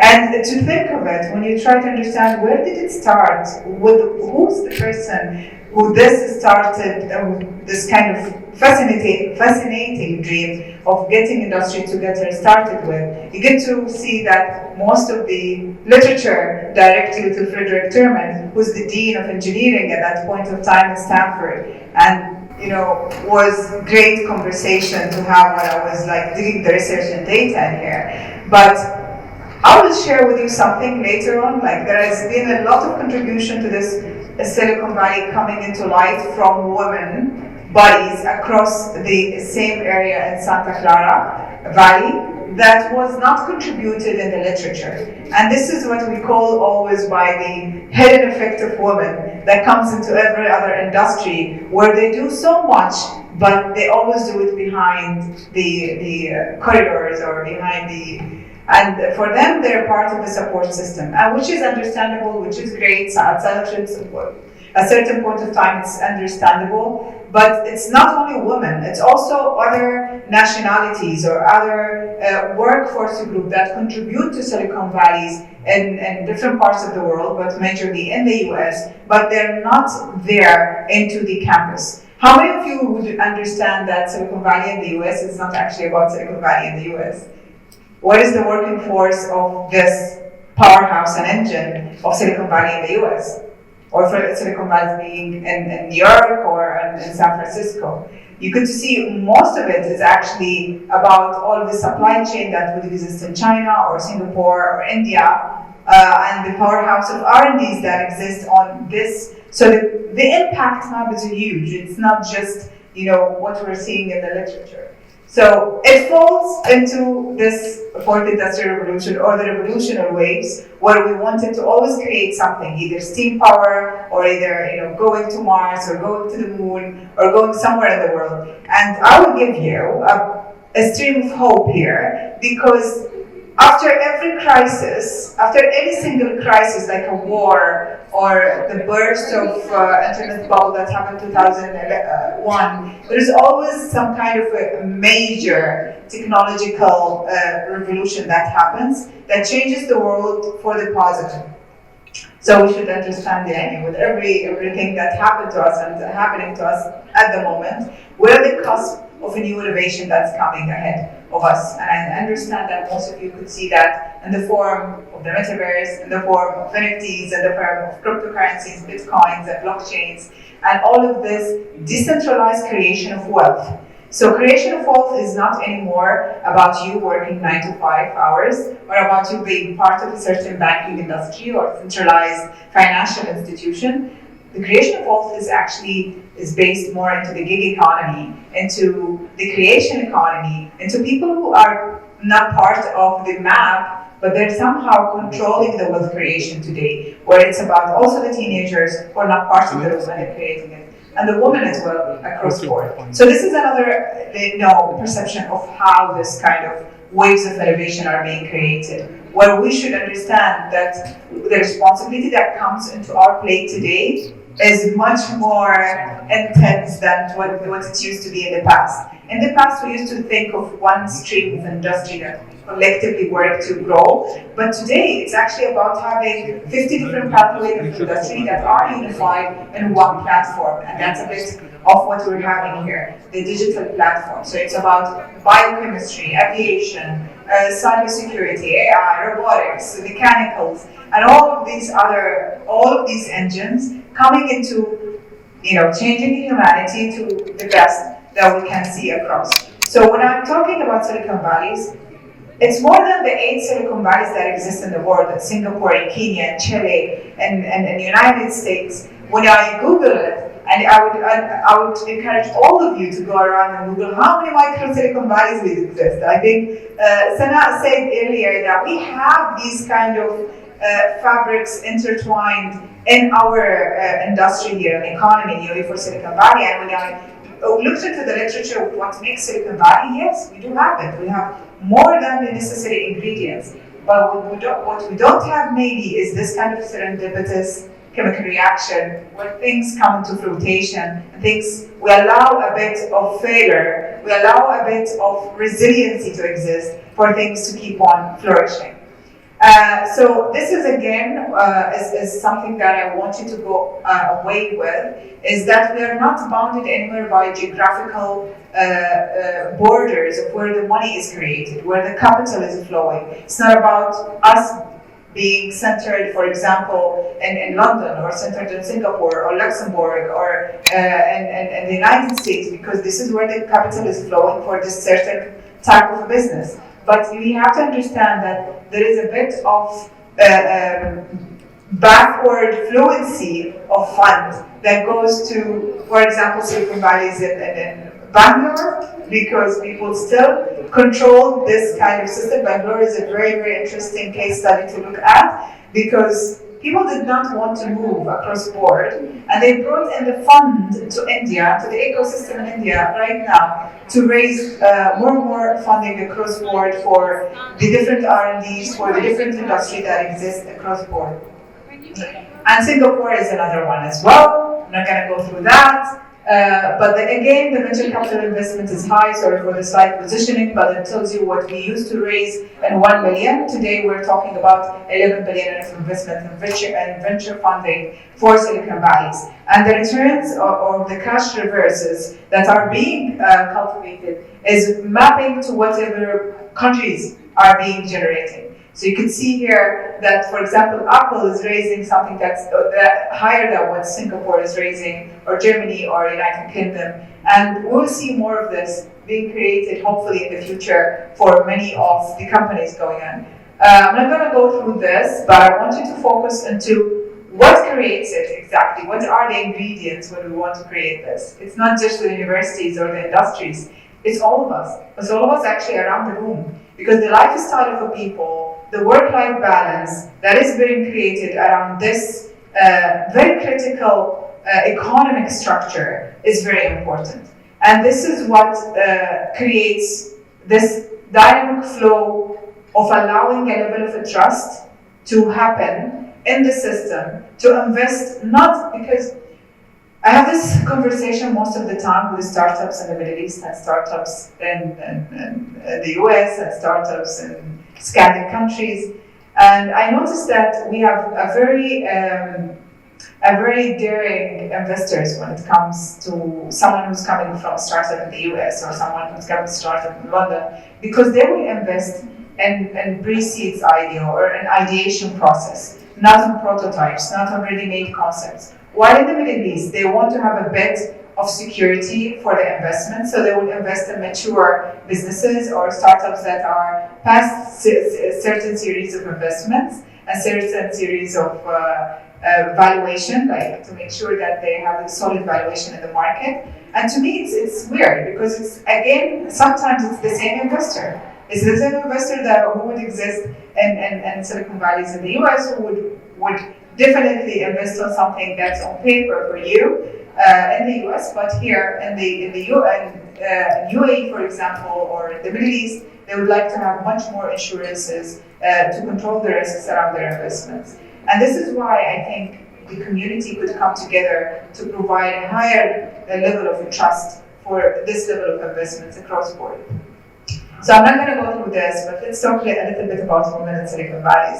And let's talk about the fact that the first woman in Silicon Valley existed before the founder that I introduced earlier on in the 1868. And she was a mother of five, and she was as well a lawyer, an aspiring lawyer who started by changing the law of investing or trading when it happens to in Santa Clara as well. And when you are talking about what's the percentage of women working in Silicon Valley, in the US, it's only 9%. But when you look at this kind of statistics across map, especially here in the GCC, I think the percentage of women investing back in economy in UAE is around 25%. 25% of that is a huge level of commitment, I would say, from the women community across board. I don't know how many of you know this picture already, but this is not the real picture, but it's the creation of the picture of the first lady who wrote the code for the mission to take us to the moon, or to take humanity to the moon. And it was a woman who actually wrote all this computer science code and who spent hours and hours and hours doing it because it was such a routine, mundane job that no one else wanted to do that. Sorry for the middle in the room, but we need to celebrate a bit of the success that comes on board in here. And again, when it comes to the VC investors across board, I think the percentage that I've looked at is 12% in Silicon Valley in the US, but again, in UAE, it's much more higher than that. And I think I don't want to go through this, then I'll skip the rest of my slides here. I just want to leave the room with this kind of thought when people wanted to analyze why women are bringing more value within a workforce. And I think part of the conversation is that we don't think on a solo platform, but we think collectively of a community and economy. Because the women I work with, most of the time they think of how can we bring in everybody on board. Everybody, being children, being senior citizens, being men, and being other people who are contributing with the society. Because they don't see the value that's being created as a singular aspect for one single generation. It's not a selfish streak. It's more of a collective impact of the whole community. And I think this goes beyond what we see. And today, when we talk about the economies that are being enabled, specifically in digital economy or gig economy, or the economy of the metaverse that is being created, we see a huge movement of women that are stepping forward to correct how investments are flowing. Where is it flowing? And the major aspects of doing that, the major merit of doing that is just making sure that we can craft this kind of niche community that would be interested in building technology for good, or building impact for good, or building Silicon Valleys for good. And for good, I mean, is to just, go and, for example, I'm just gonna pass all of this and go to this final thought, but it goes into, contributing to the SDG goals and contributing to the, productivity of bringing the rest of the world together and making sure that we can give back to resiliencies of why not today, while we're creating something here in the Middle East, contribute to creating a shared, for example, like electrical grid that could go to contribute to countries in Africa, countries who doesn't have, for example, enough access to electricity or access to education or access to the platform, and creating that sense of shared economy across the board. So I think most of the ideas that we see around the working groups that we have at the moment is clustered around that. And it's all about collaboration. Again, bringing industry, private sector, government sector together, making sure that you focus on well-being of the citizen, not just short-term revenues and investments, but making sure that you focus actually on bringing value that is persevering, bringing more of the roots to what economy would be constituted of in the next 50 years or 100 years to come for all of us. Thank you so much. So let me welcome to the stage Dr. Ghada. Thank you, Dr. Ghada. Welcome to the stage. Hi, everybody. I'm Dr. Ghada Al-Mursidi from the UAE University. And my big supporter is my husband. He's here with me, Ahmed Zaabi. So, as most of us mentioned that, we are as women, we don't need empowerment. We are already empowered from when we are young. And also our parents, especially mothers, are empowered from, and they have the power. And that's the results of, for us to being like, mothers and great leaders. And we can see it here from all the women here and also the men here. I will tell you like my story and the goals and how I get it from, being a small kid in a big family. Mashallah, we are in the UAE mostly, like, sometimes we have like, 4, like, wives in one home with mothers and, the parents and all that. So I'm glad that, I have all my sisters, most of them, some of them in security field, the others in ADNOC, others in nuclear, Masdar, so we have it all, alhamdulillah. So what is the key to success? Perhaps it's best summed by this quote. Everyone is looking for the magic pill to success, the one key ingredients, the one single key to success. But there are many actually. It is not one key for that. And as we know, we all have those keys. And here is the key to success. Actually, I will mention 10 keys to success that you will get you well in your way to living the life you want to live. Number 1, you have to set clear goals. Many studies have proven the link between successful individuals and goal setting. Simply, but how do you expect to reach your desired destinations if you don't know where the last place is? Set clearly defines short and long-term goals with dated deadlines and review them daily so they suck into your subconsciousness mind. After you have done all that, note down all the action that it works for you and create a vision board of all the things you want and also review them daily as well. Number 2, strong work ethics is important. The saying hard work beats talent is true. Almost every time, lazy and successful are not two together. If you are not willing to work every day, don't expect that you will have your goal achieved. Number 3, consistency. Just like anything in life, if you don't work on it consistently, chances are you will lose it. If you are not consistent with your, for example, your diet, your routine, your work, even with your balancing your life, you will lose it. So the chances you will have, sometimes you might get into issues and problems. Same also if you have a business, or if you have any other your career in academia or in any other places. Number 4, discipline. Discipline is a huge for all types of successful individuals, from athletes to even billionaires. It is the discipline to get up, early, every time, early daily, okay? To get up early when you don't feel like it, because sometimes you have some issues, so you don't want to get up, but because you have all these sitting goals, so you want to early time you get up and you will do it.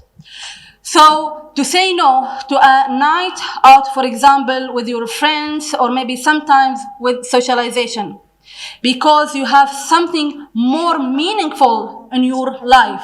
So discipline is important.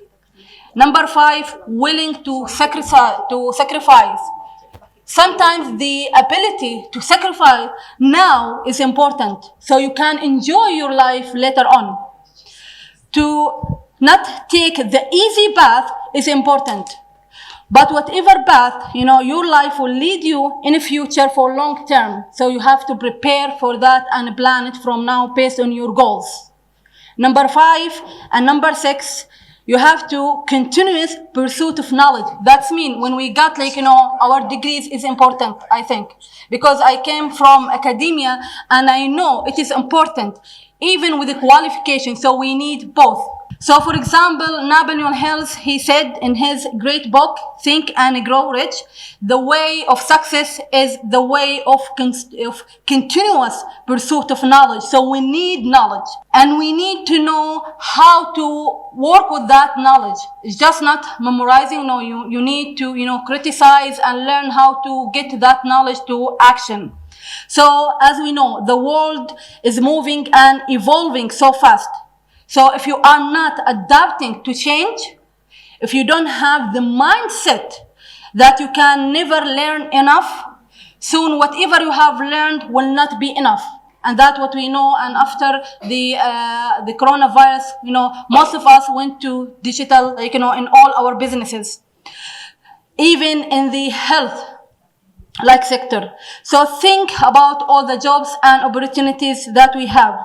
Number 7 is the ability to listen. We have to listen to others. Just like you can never, learn enough.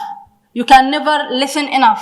Listen to others who have succeeded, and we have examples that, we listen today, and they are great in their experiences. And also we have to listen to sometimes our family members, because, as leaders, as women, we have also another life, is our social life. We have to think about, we have to balance between our, work, career, and also our social life. Number 8 is, never quit. Whatever happens to you, never quit. Because sometimes, our life going down and up, but we have to move on, yeah? So if you read about any successful person at the top of your field, for example, you can see the same story. He or she didn't give up. Number 9 is you have to have a clear purpose of your life, okay? So nothing in life will throw you off course if you have meaning and a clear and powerful direction. The path is important. If you know why you are doing this, why you are, struggling with this, your clear vision, so you will continue and complete with this, even if you have, different issues or struggle through your path. Number 10, don't afraid to take risks. Risk is important sometimes. Even the challenges sometimes will lead you to a different path you didn't imagine that you will go through. So you cannot expect sometimes to achieve great things if you are not willing to push yourself to a great, with all these risks. So that's what I believe in. All what I mentioned as, the struggles, the goal, sometimes the support from your family. Because as I said, as a woman, in my family, going to different countries, studying in the US wasn't easy. But because I have the support, firstly from my mother, okay, and I learned a lot from her. And for us, maybe, academia is important. Education is important, especially here, I think, in the UAE. For a woman to start with education, that will lead her to everything. And I believe most of us, Emirati and non-Emirati, our start is education. And I'm sure what we got here, we have, master degrees and also, doctoral degrees. And that get us to Mars and to, ministers and leaders in our field. So thank you. We are heading towards the last speaker before awards and the lunch. So the gap between lunch and us is very less now, which is very important, of course. So this speaker that I'm going to invite is going to give you $1 million skill, which is very, very trendy. All of us, we know that 10 years before, the oil companies were the most richest. Then the statistics changed and the technology companies came on the top, like Microsoft and Google and this Oracle and Amazon. So it's mean that whoever is attached with technology, money is looking for them. So what we try to do here is that we want to give you a skill which can bring money for you while you are at work. If you're a housewife, you are doing the domestic work, with this, if you spend some time, you will get extra income. And this income can be so big that we cannot imagine. Like when you see the statistics, it will be amazing. This is a new initiative by Berkeley to give women a business idea with all the tools online and let them make money for themselves. If you are intelligent, you are business minded, there's no more a conventional business now.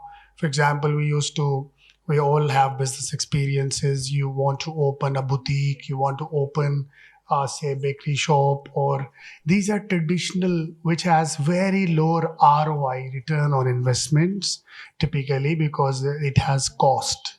But if you move your business online and it is a global brand, it become a global brand. So you have a brand value, which is in multiplication of 36. When I acquire a tech company, I just generally multiply the monthly revenue with 36, and that become an acquisition price, right? So I will invite the CEO of the Fast Commerce. Please welcome him, because he is going to share a very, very deep skill, which I believe you are going to love it. Please welcome on the stage the CEO of Fast Commerce, Ahmed. First of all, I would like to thank Team Berkeley and the honorable guest. I'm here to explain you the e-commerce business for women. Let me tell you one thing, the e-commerce is not a cherry on the cake, it's a new cake.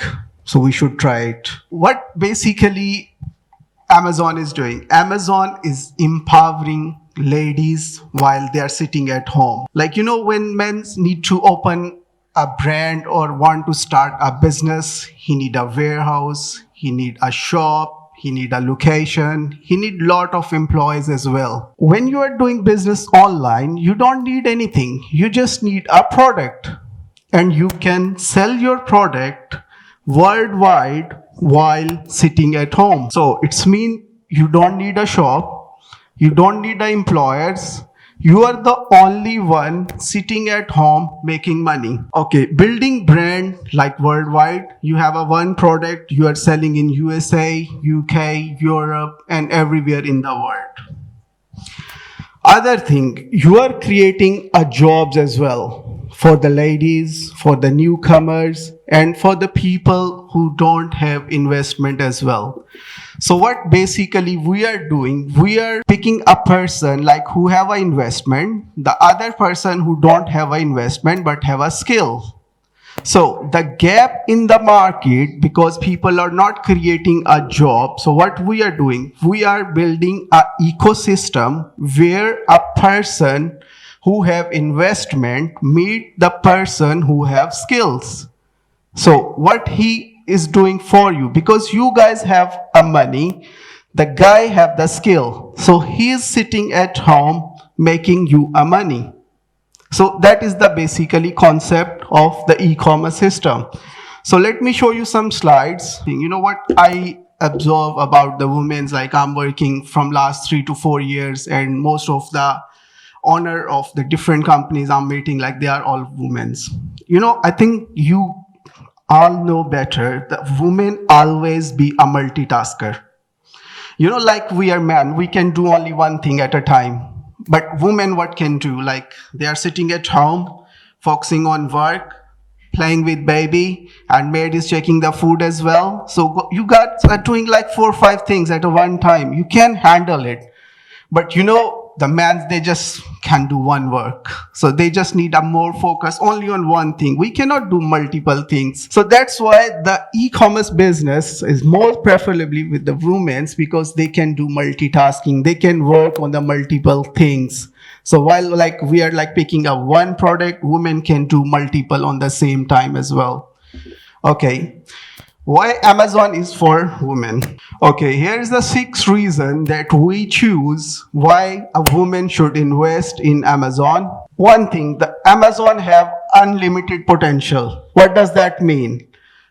Like you can sitting in UAE, you are selling your product in USA, you are selling in UK, you are selling in UAE, Saudi Arabia, Qatar, anywhere in the world. So you are selling your brand while sitting at home.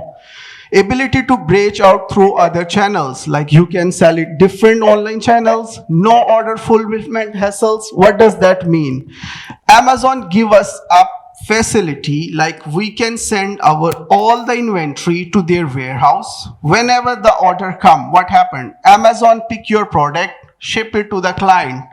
So you are making money while you sleeping. I think that's the best business ever. So you can make money while you are sleeping. Okay, there's a lot of appeals. No customer acquisition cost. As I told you before, like when we are going to start a shop or a warehouse or a showroom, we need every single thing. But in e-commerce world, we don't need anything. No manufacturing cost. We are not like building a manufactured plant. We are just buying things from one person, selling it online who don't have a ability to sell online. Okay, there's a story for a lady. Basically, she's a brand owner of different clothes, so she become a multi-billionaire from there. When she started, she said like she don't have a plan to become a millionaire, but because her cloth was growing and company was growing so well, she can become a millionaire in 2 years. So it's news from the BBC and everywhere. Okay, before we were talking about how many women are CEO. So this is a basically e-commerce business. You can see the growth from 2017 till 2020. And 2022, we have 14% of women, they are the CEOs, and numbers are growing every year. Okay, there are different kind of the accounts, like you can see the asking price is a different, like a 250K, 300K. These all the accounts started from the scratch. So somebody bought it from 50,000, then we improve it more, then they are selling again and 250K. So these all are accounts for sale, and these all are our client as well. There's a couple of other as well that we already sold. You can see the smaller account there as well, 500K, 800K. So you can go multiple things. And the other good thing is, when we are selling these accounts, the investors start making money from the first month. So he don't have to wait for a year or 2 or 3, like people traditionally invest in the real estate. They have to wait almost a 10 year for the return on investment. Here you can clear your ROI in only 1 year. So there are investment opportunities for women. So there's 2 kind of opportunities, like we have a long-term plans, we have a short-term plans. What does the long-term plan means? You start your product from scratch, build it all over the world, and after that you can sell it on the better price. The short term is you can purchase the existing account. What the existing account can do, existing account can make you instant money. So you can start making the money instantly. Okay, there's a couple of things as well. We are here to telling people how to create wealth, because we are used to make the kitchen income. So every time people are talking about kitchen income, like how we want to survive, but we are not talking about how to create wealth. So when you create Amazon account and we start selling the product and product goes very well, we sell our account with the profit. Like if we are getting a 5,000 profit a month, you can sell same account 5,000 multiplied by 36 on 3-year advance profit. So what that gonna do? You're gonna create a wealth, and from that money you can start even 4 more account. Or imagine after 2 years, you can sell 4 more account, and how much money you're gonna make. So that is a wealth creation strategy. So Thank you. as Ahmed told, like I want to tell you more a little bit insight that when the COVID came, so obviously we all start working from the home. So my own life is more into public, so I meet people when office time finished, then I start my laptop work, which take another 6 hours. So technically we work around 16 hours a day, 15 hours a day. So the good part is that when COVID came, we can't meet anyone, and your own people living in the home, they start bored. so they don't want to talk much, let them keep them their space. So I started this Amazon myself. And eBay also is a good platform, but Amazon is that you can do it here in Saudi Arabia. So I felt that it is a really good business, means because you have to pick and choose according to your interest.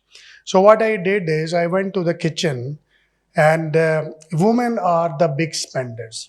If you want to make money, start a business which women consume. 90% of our money is for women, So the best of it is after the interior, of course, is the kitchen, So I start noticing what I can sell on Amazon, which is maybe a bit unique.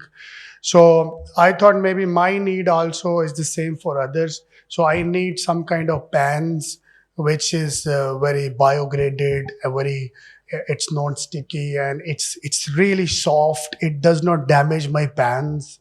So I found something, and I talked to the supplier. I tell him, look, I want to give a new brand to it. So this is called white labeling. So I did my first consignment. This was for UK. I can see that maybe in 15 days, my full container was sold.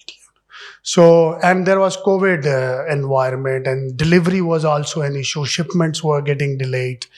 So that built up my personal confidence. And since, that time, alhamdulillah, I can say that all of you should try this business.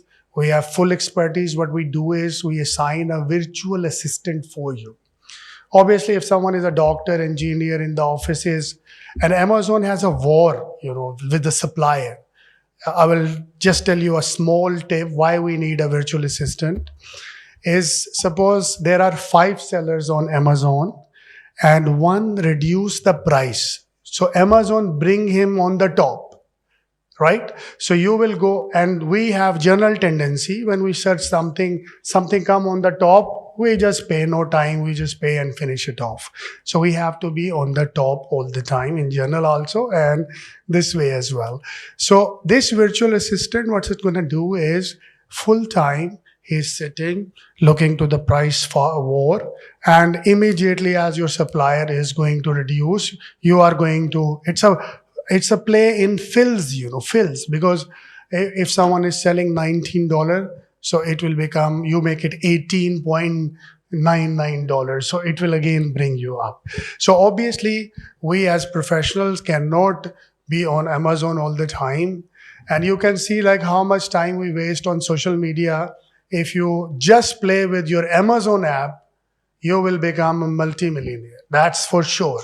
Because if 6 hours we are putting ourselves to promote, and 6 hours you want to do a business, is really make a difference.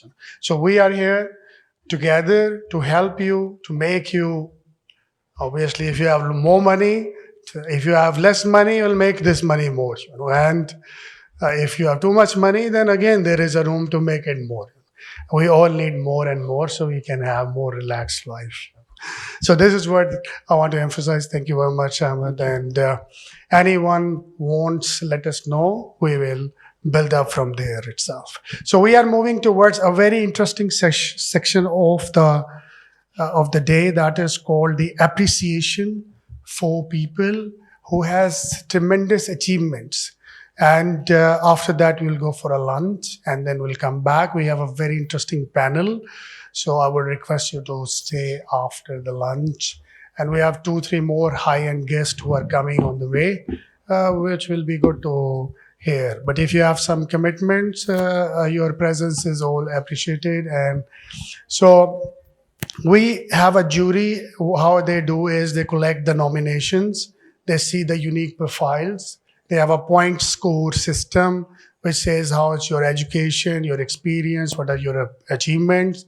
We do your social media checks also.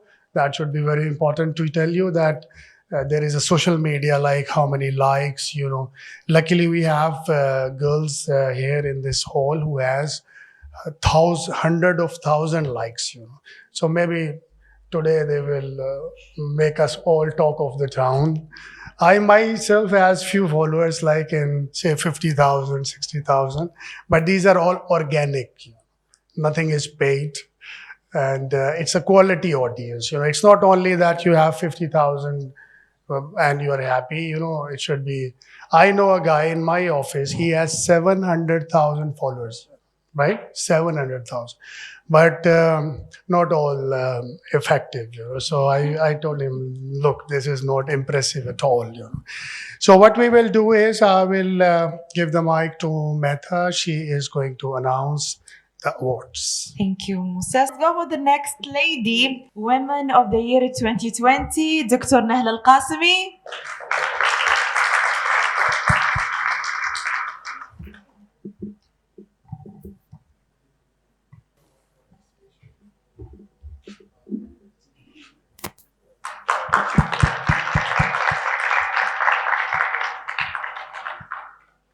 The most empowering woman leader, Her Excellency Arifa.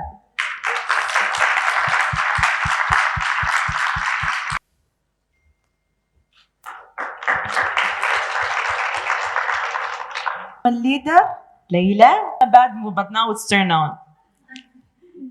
The fastest growing entrepreneur, Ahmed Khan.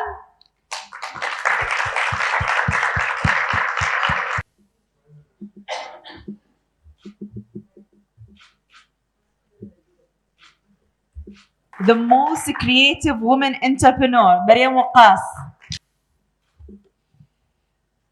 She looks really a designer. Look how she's dressing today. Amazing, gorgeous. The most inspiring woman entrepreneur, Sana.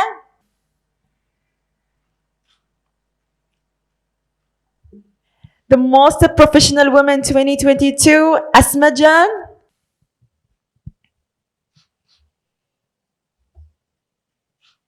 The most Banjari global woman supporter, Dr. Musa Sheikh.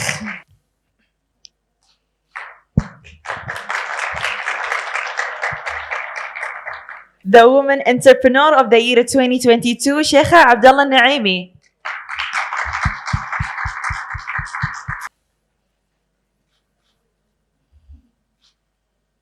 No, Sheikha Al-Noemi. She's from Ajman, and she is working for Ajman Free Zone. And she is also a businesswoman. So she has some private businesses, which obviously she will explore with you. And whenever I see her, it's been long, I know her on social media, personally, the energies and spark she has is very rare, very rare. I mean, if she is the host, she can run the whole show. Spontaneous, without any preparation.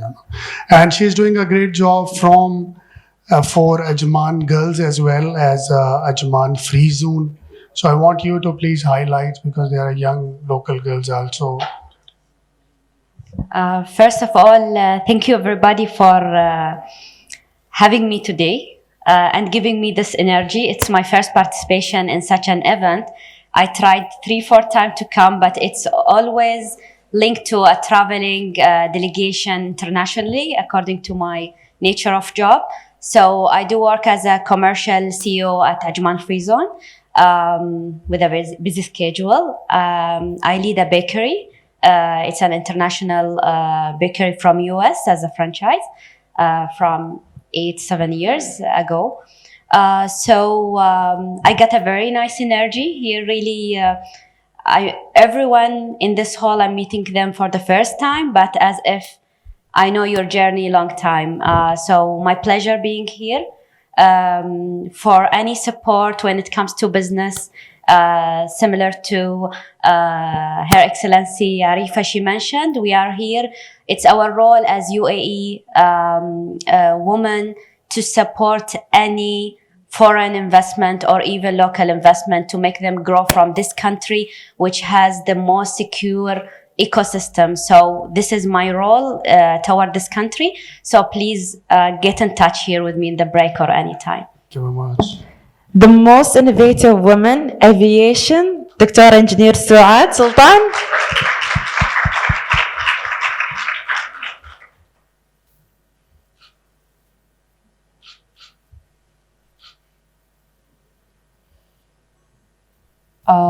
every year on May, we have a big conference for women in aviation, and we give 2 women a scholarship. This year, we are having a scholarship for aviation management, not only pilots and engineer. So I will share with Musa and the team. So from this year conference, we'll give extra scholarship for any woman will apply from your side. Just connect him and give us the name, and we'll see if the criteria it's okay. We'll offer her the scholarship. It costs $30,000 for 2 years, and she can complete her degree. So any girl from 16 years old till 19, if she will want to study anything in aviation, this is from our side. I offer it. Thank you. Thank you very much for this generosity, and scholarships are really important. I remember when I was studying in King's College London, so the fees was extremely high. So, and that time I was a bit in stress, so I applied for a scholarship, and they approved. So that's why I'm standing here today. Sometimes scholarships really makes difference. And with this also, I can tell you that we at Berkeley, we have scholarships. We have a training company, Berkeley School of Management and Sciences. So it's an open message to everyone. If you don't have money, you have less money, money will never stop you to study in Berkeley. That's my promise to you. So anytime you know someone, just give my contact and I will take care of everyone.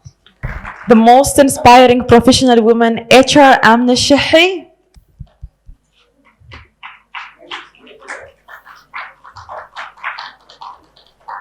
Conference. This is my second time actually with you participating in women's conference.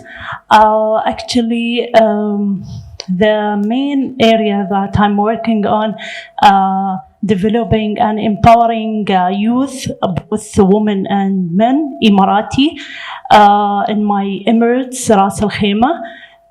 Actually, I'm trying my best to develop them, empowering the future skills, especially in entrepreneurship and other skills as well. Thank you so much. Can I be your student? Can I be your student? I'm still young. It's today I'm having an impression that everyone is from Ras Al Khaimah. Is that true? Yeah, and we are proud of, yes. So I can see that Ras Al Khaimah woman is really doing great job. Right? We are meeting second time. I guess it was your first interview which I did online, is it? Yeah, it's about also education. So I may be the icebreaker. Today also will be about the passionate about teaching and education. How I'm passionate. I saw my instructor here. Hi Fozan, how are you? Just I saw him.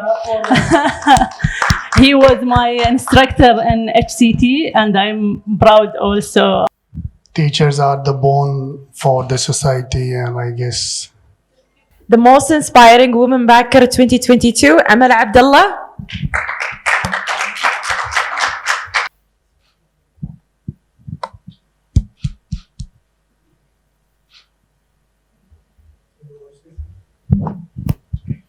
It's my huge honor to have this award, and I'm ambitious Emirati woman. Nothing impossible in my dictionary, like my country. I'm a mother, wife, student, volunteer, and bank manager. I'm playing different roles in my life. And I wish you will wait to hear my speech after the lunch. Thank you very much. Thank you. thank you very much for this. Amal profile is really impressive, and when you will see her speech, it's going to rock the hall, So it's up to you. If you want to lose, that's your choice. The most inspiring woman 2022, Legal Charlotte.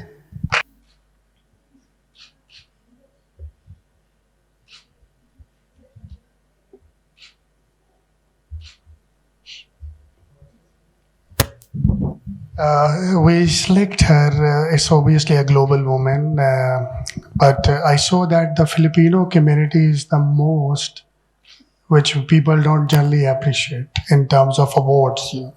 I go to so many awards. They are from different parts of the world. Very less Filipinos, right? This is my right observation. So what we have a jury, so they consider it, and she has a very amazing profile, and I would request her to give her thoughts. Thank you so much. First, I would like to honor our creator for this moment, and of course, an immense pleasure for us thanking Dr. Musa, Ms. Kulud, and the entire committee for this opportunity to be here. A little backstory, I was given 2 minutes. A little backstory.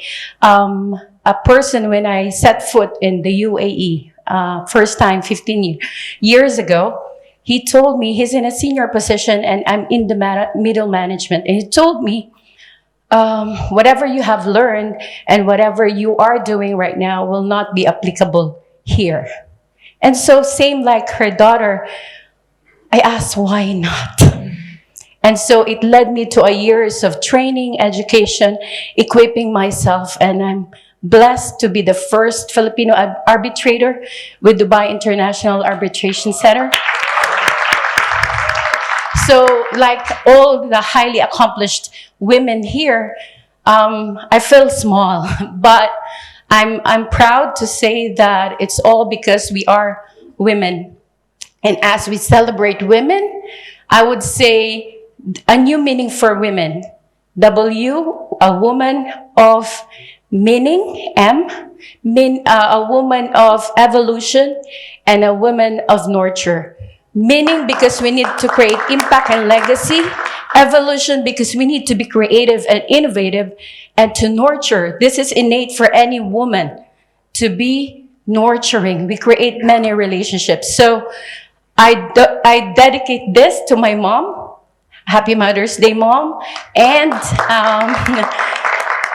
to all the women here, I celebrate with you. Thank you, Philippine Business Council, to our chairperson, Bobby Carella, and all the PBC family with me here. Continue to break the glass ceiling. Thank you, Lord. The best academic woman achiever, Dr. Ghada.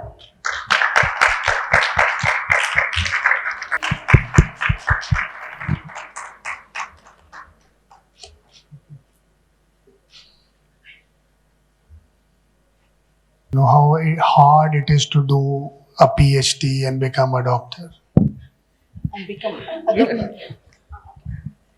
Yeah, as I said, my experience, and I think I shared, and some of the women here shared the experience of sometimes it's not easy as Emirati women to go abroad alone. So getting my master's degrees and PhD from Penn State University, Pennsylvania State University in the US, Pennsylvania, wasn't easy, especially, living alone and doing everything by yourself, and also, studying and also going from a different curriculum, from Emirati curriculum to the US curriculum, wasn't easy, but, because my mother was, supporting me the whole process, so that's what makes me even until now, and even my bigger sister, she goes also through her master and PhD after I graduate, and she got her degree from Oregon and Seattle, and I think that is the big support, the mother, so the woman at the end. Yeah, thank you. That's amazing. It's not easy to leave your family and go to another country, stay for 3-5 years. So all credit goes to you, and congratulations. Keep inspiring the audience and the world.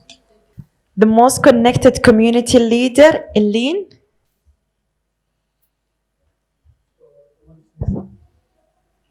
Thank you, Dr. Musa. I am humbled to receive this award and to be recognized together with this amazing and empowered woman. Thank you, Dr. Musa and the Berkeley. The most innovative woman leader, Dr. Huda.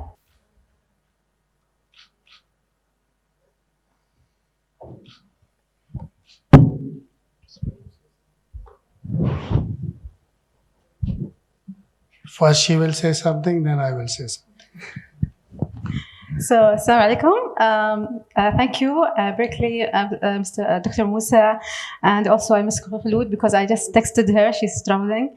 But yeah, thank you for the honor. Another HCT graduate, Ras Al Khaimah Women's College, and from Ras Al Khaimah. So, Wow, we are Ras Al Khaimah power women. Next event should be in the Ras Al Inshallah, because Arifa, you need to prepare for us an event there, huh? My sister, I will be co-hosting there. My sister was just asking why they didn't host it in Ras Al Khaimah. This is the case. Yeah, so I just wanted to thank everyone who supported me in this journey. I'm very sure that a lot of us women, when we do and achieve things and go and do great things in life, there's a lot of small circle behind us, a lot of supporters behind us that a lot of time get they are unsung heroes. They get unrecognized sometime. So I think it's very important also to dedicate this award to those people in my life, like all my family members. So I have two of my sisters attending today with me to support me, my brother who dropped us from Ras Al Khaimah, and I have my other sister and mother taking care of my 2.5-year boy so that I can be here. So thank you, everyone. Thank you to all my network, my supporters and followers. Thank you so much. That's amazing, and she's going to have an amazing speech. So we are waiting for that. Thank you very much. The most inspiring Pakistani woman, Nosheen Mukhtar.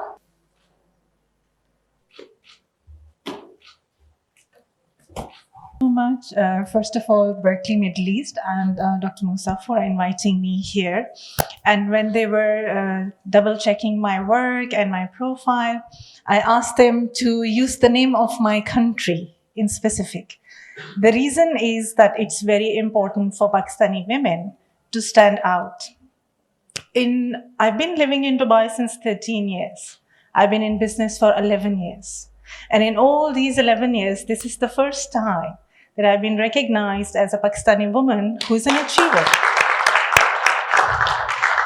I must say that this is not my first award. I have bagged many during my journey.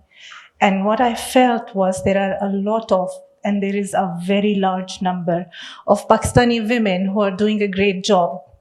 But the problem is, a lot of them are not recognized. And I'm not able to find the reason behind that. So thank you so much for this great honor. For my work, I will not say anything. It is the representation that counts. We can't Yes, wait. She said rightly that people don't recognize the good work. I mean, all of us, we do good work, but they will recognize most of the awards are, by the way, paid awards in the market.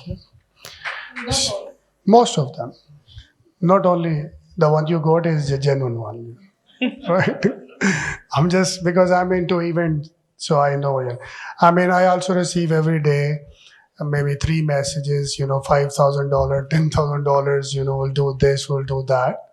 All Berkeley awards are purely on merit. So when we were, I just want to tell you, like, when we were reviewing your profile, we saw your YouTube channel. You have a lot of interviews, right? So we thought that this is a very unrecognized, unappreciated Pakistani. So we should highlight her efforts and works to the global audience. Maybe they will Google it once they leave, and you will have more subscribers. So these are unpaid subscribers. No, it's not the subscribers that we want. No, not really.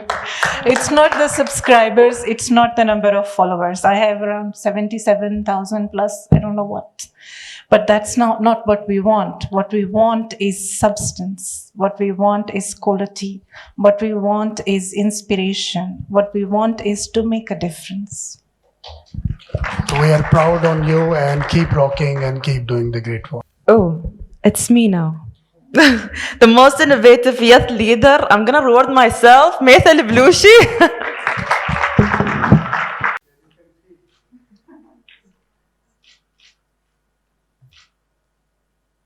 The most distinguished woman youth leader, نعم الفلاحي.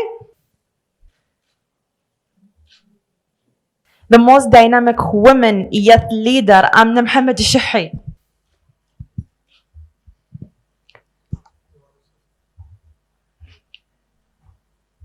So I will tell before she tells. She is the mother, very young, but she didn't surrender to a family life. She has ambitions, dreams to be a businesswoman. And we are actually working, mentoring her for which business we should do. So what are your feelings? Share with us. For sure, I have dreams. I would like to be like a leader, to be a speaker. So I just come today to start my dreams to be a businesswoman. I like to manage events. It's my future business, inshallah. That's it. Last thing before we go for a lunch break, I would like to all the awarders to come on the stage to take a photo group, if it's Yes. possible. All the awardees, please come on the stage, join us together. These are the memories we will see when we'll get old.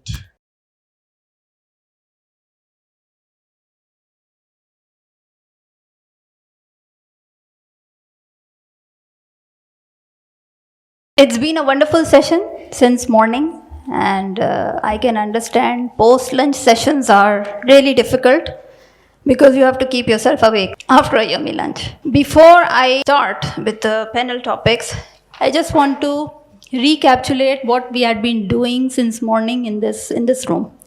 So Dr. Nahla Al-Qasimi talked about entrepreneurship, mentoring starting from home.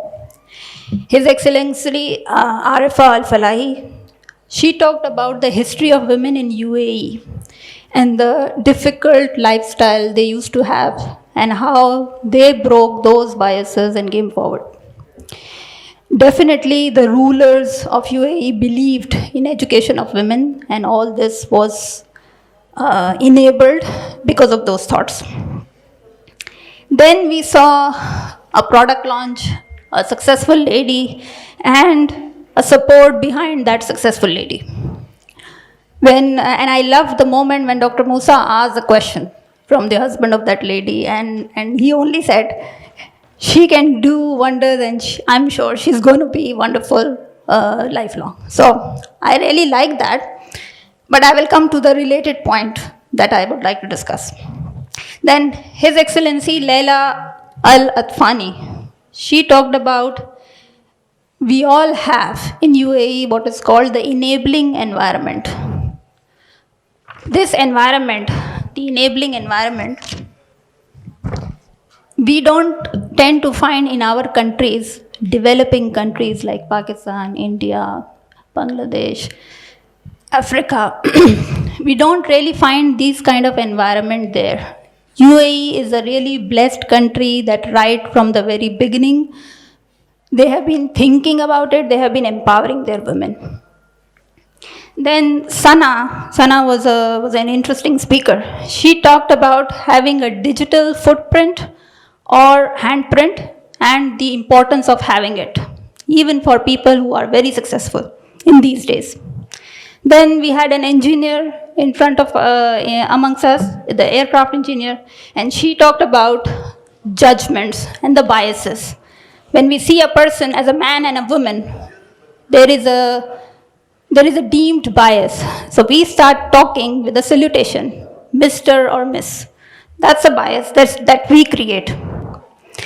These gender judgments, they do create problems because they define our behaviors towards other human beings.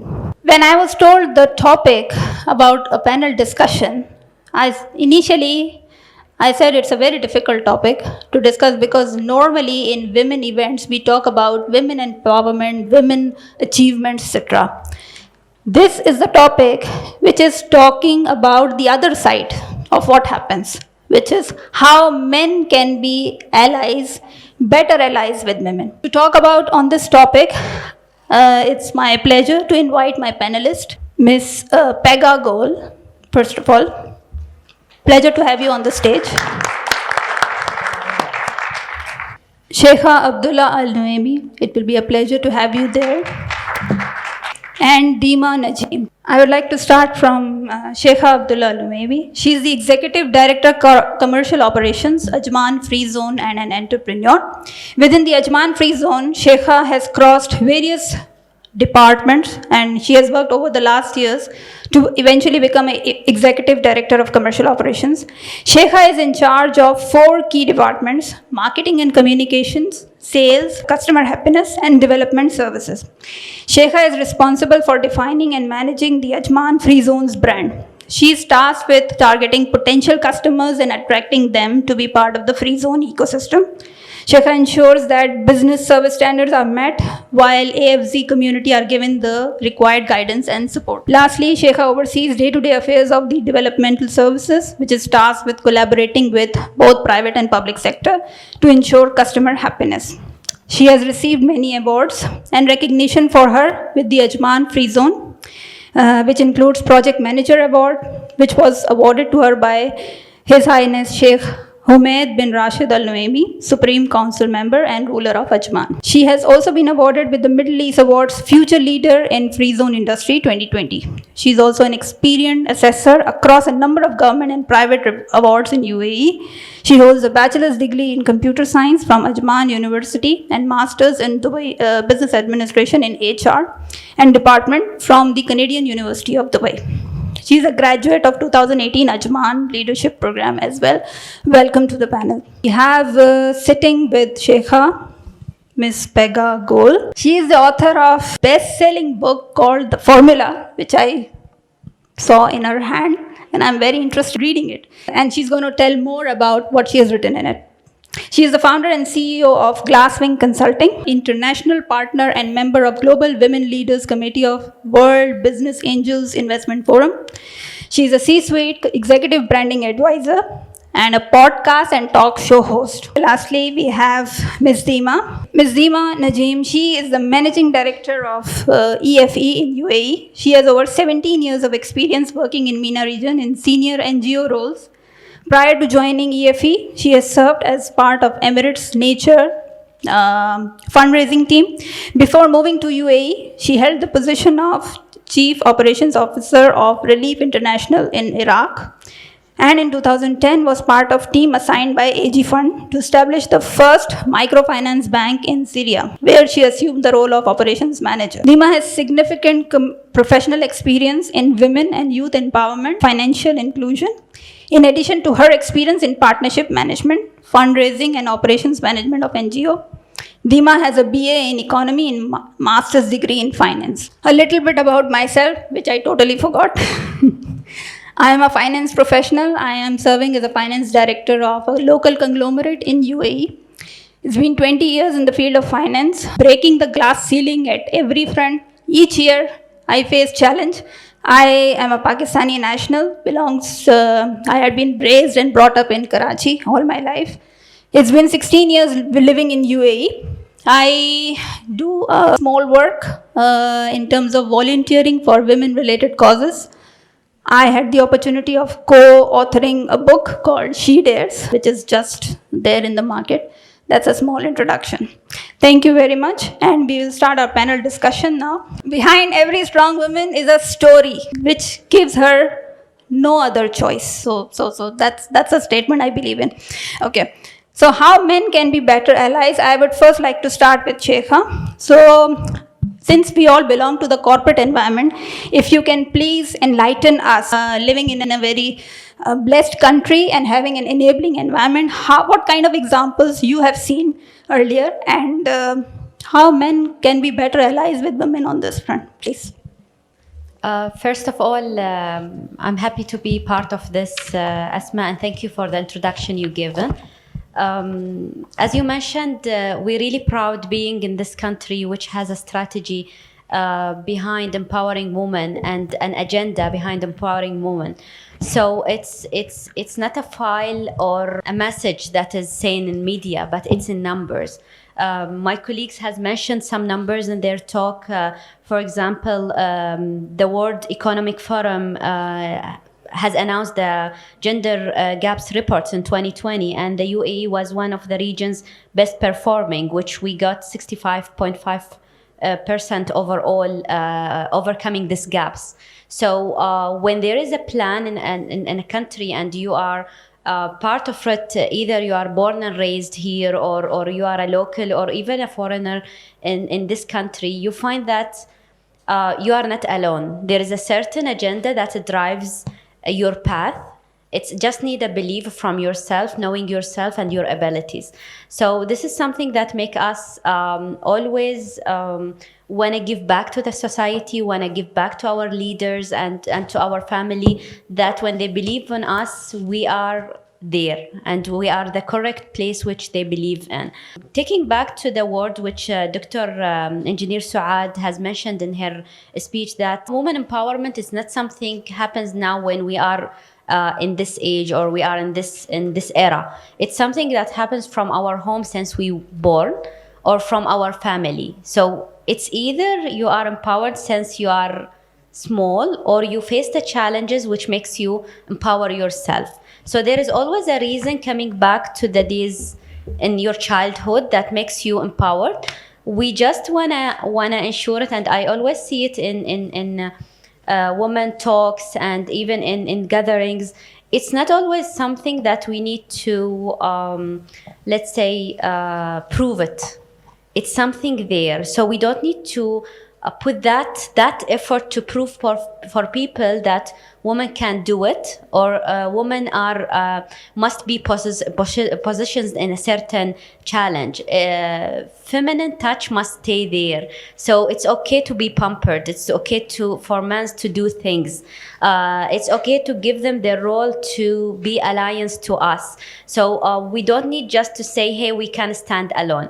I can say it, I'm single, not married. It's not because of I can stand alone, but because I have a good support from my surrounding as a man and as my father, my brothers, my colleagues, my leaders. So that makes me giving them their role, let them support me and enjoy supporting that. So one of the examples that I would like to mention it, Asma, coming from the home, I have mentioned that I'm an entrepreneur.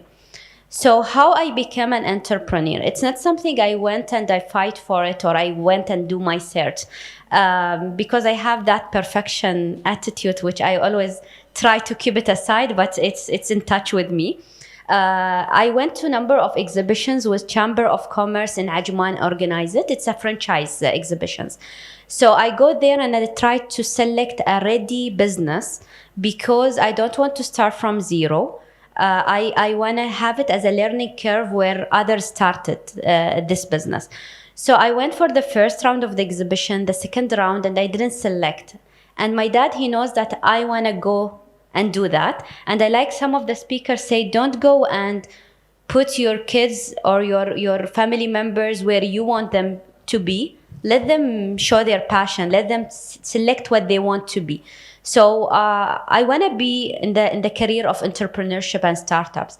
So I went first round, second round, and always my dad is asking which business you will select, and I didn't find the perfect business. In the third round of the exhibition, he went there and he signed an agreement with a franchise company, and he came to me and he said, your partner will be your brother to help you in your busy life because my working hours is still 5, but 5 my work starts. So I work till late night. I don't have time for my business. So he had put my brother as a partner in my business, and he gave me the franchise contract to start. So I don't have any choice either to make it because, we are as a female, we always want to show that we don't let things fail. So he knows the attitude is there and I will not say no for such an agreement. So I took it from there, and now since 8 years, I'm managing that business with the support definitely of all males surrounding me. I never find like someone trying to pull me down. when it comes to leaders, brothers, UAE agenda, because they have programs for women startups and entrepreneur. Either you are a local or foreigner, so the government supports that. As Musa mentioned, that men are purchasers also, so it's good. Coming to, maybe someone will ask what's my business. So it's a bakery, but for your information, I don't know to bake anything. I don't know even to do an egg. So it's about managing the business itself, the learning curve behind the business, how to manage the human resource in the business. So this all gives you yourself, to find yourself where you can stand and where you can move. So alhamdulillah, we are in a country that really support, and I really encourage anyone to do anything. Business, coaching, training, sharing knowledge. Really, you can do something nice in your society, in your family. Try to be the woman that supports women. This is a very important. We don't need to compete, because I see it in the organizations. The competition makes them fail more than the support of men behind that. So we need to support each other. I had a nice talk while having my lunch with the young ladies there. They were talking about how they support each other and how they find opportunities for each other. This is a very important thing, because in the society, some people try to pull you down, saying, hey, you are always busy. There's a social gathering. You need to come, watch your kids, go to your family. So because those people find that they reach the highest level, that they would like to be there. So it's okay, be with them. My advice, join the social gathering, join the, as a culture, we have to go to the weddings and all that to be there. So it's okay, have it in your agenda. It's not all about development and work, but also find yourself and your networking. Really, I'm happy being here. I was very inspired today with all the achievements that is shown here on the stage. So thank you, Asma, and I hope I covered your nice topic. Yeah, it was wonderful to know real life experience and to know that men are really not just standing behind but standing beside in each and every decision, as a support, as an initiative, because at times we all are human beings and at times we are down. There are phases. Sometimes we are up, sometimes we are down. We need somebody who's standing beside us all the time, supporting. We can be good in times when we are low, and we can be great in times when we are reaching our heights. Okay, coming to Pega. Okay, Pega, first of all, we would like to know a little bit about your book, because that's the curiosity is on the rise. Sure. And then please tell us something about your thoughts on this topic. Sure. Thank you so much, Asma, for the nice introduction. As you may know, my name is Pega Gol, and I wrote this book because I was doing 15 years of headhunting and recruitment. And so I know in and out of the recruitment and job finding. So I found it really helpful to have it. And it was a calling for me, because when I came to UAE 15 years ago, I didn't know how to find a job. And it was a very difficult experience for me. So in that moment, I promised myself to help every job seekers.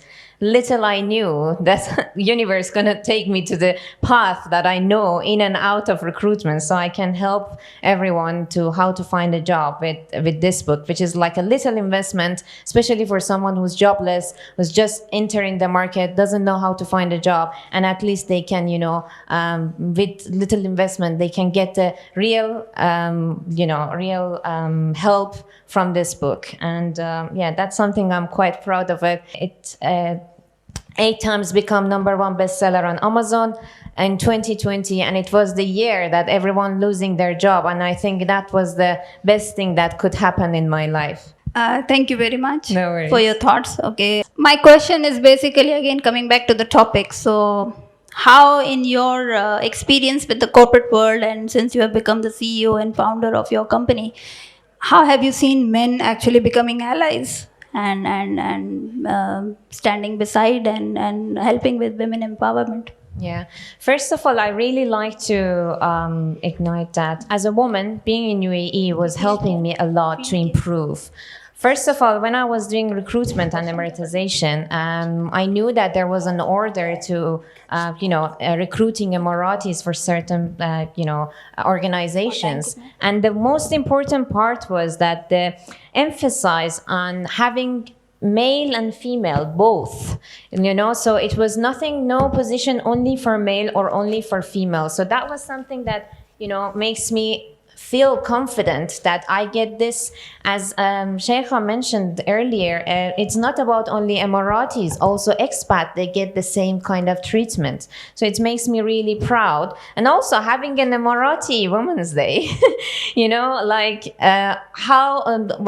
I don't know how many other countries they have the Women's Day only for their nationals. You know what I mean? So I don't know if we have, in any other countries, but here we have this to just make sure that we have enough support for the ladies. And the thing is, I really wanted first to talk about how men can be the allies to help, but at the same time I want to emphasize that it's really also important to how women we see ourselves, so it's easy to waiting for the help from others and saying that men, they have to do this, they have to do that, they have to help us, but also we should see it in ourselves. I'm going to share my personal experience because it's kind of difficult to see, but 15 years ago, I look way younger than I am now. And when I was sitting in front of anyone, they just didn't take me serious. So it was a very difficult situation. Sometimes I met with the CEOs and they were like, I just asked my PA, who's this little girl once in my office, so they already arranged the time, but they didn't really, felt that, I look younger than my age.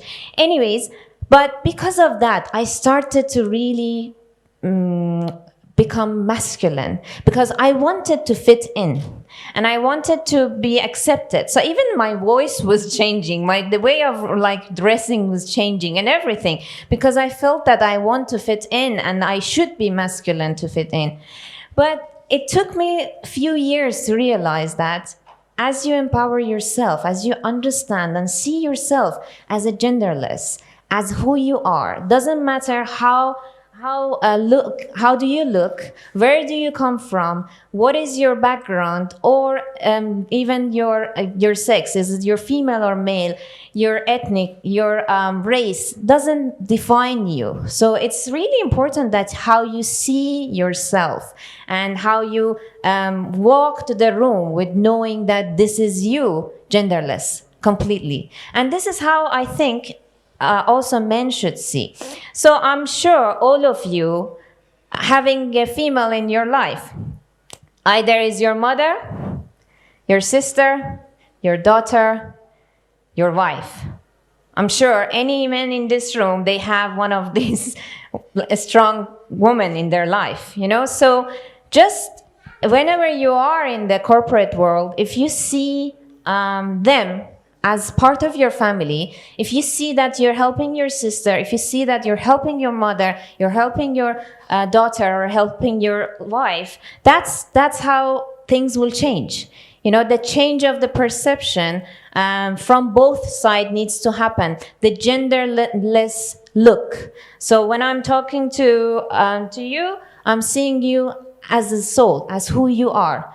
Not your gender, not your look, not your background, nothing, So this is something that I think if we practice, we can do. And within the 15 years of experience in recruitment and now 4 years in being an entrepreneur, I certainly receive lots of help from men that I didn't expect that. They were not even my family because I don't have brothers and I have only my dad and he's not even here. So, but I receive tremendous help from my colleagues, my clients, and I could see that it's not because of my gender. It was completely based on my abilities, that how I can deliver the job that they require. Yeah, great thoughts.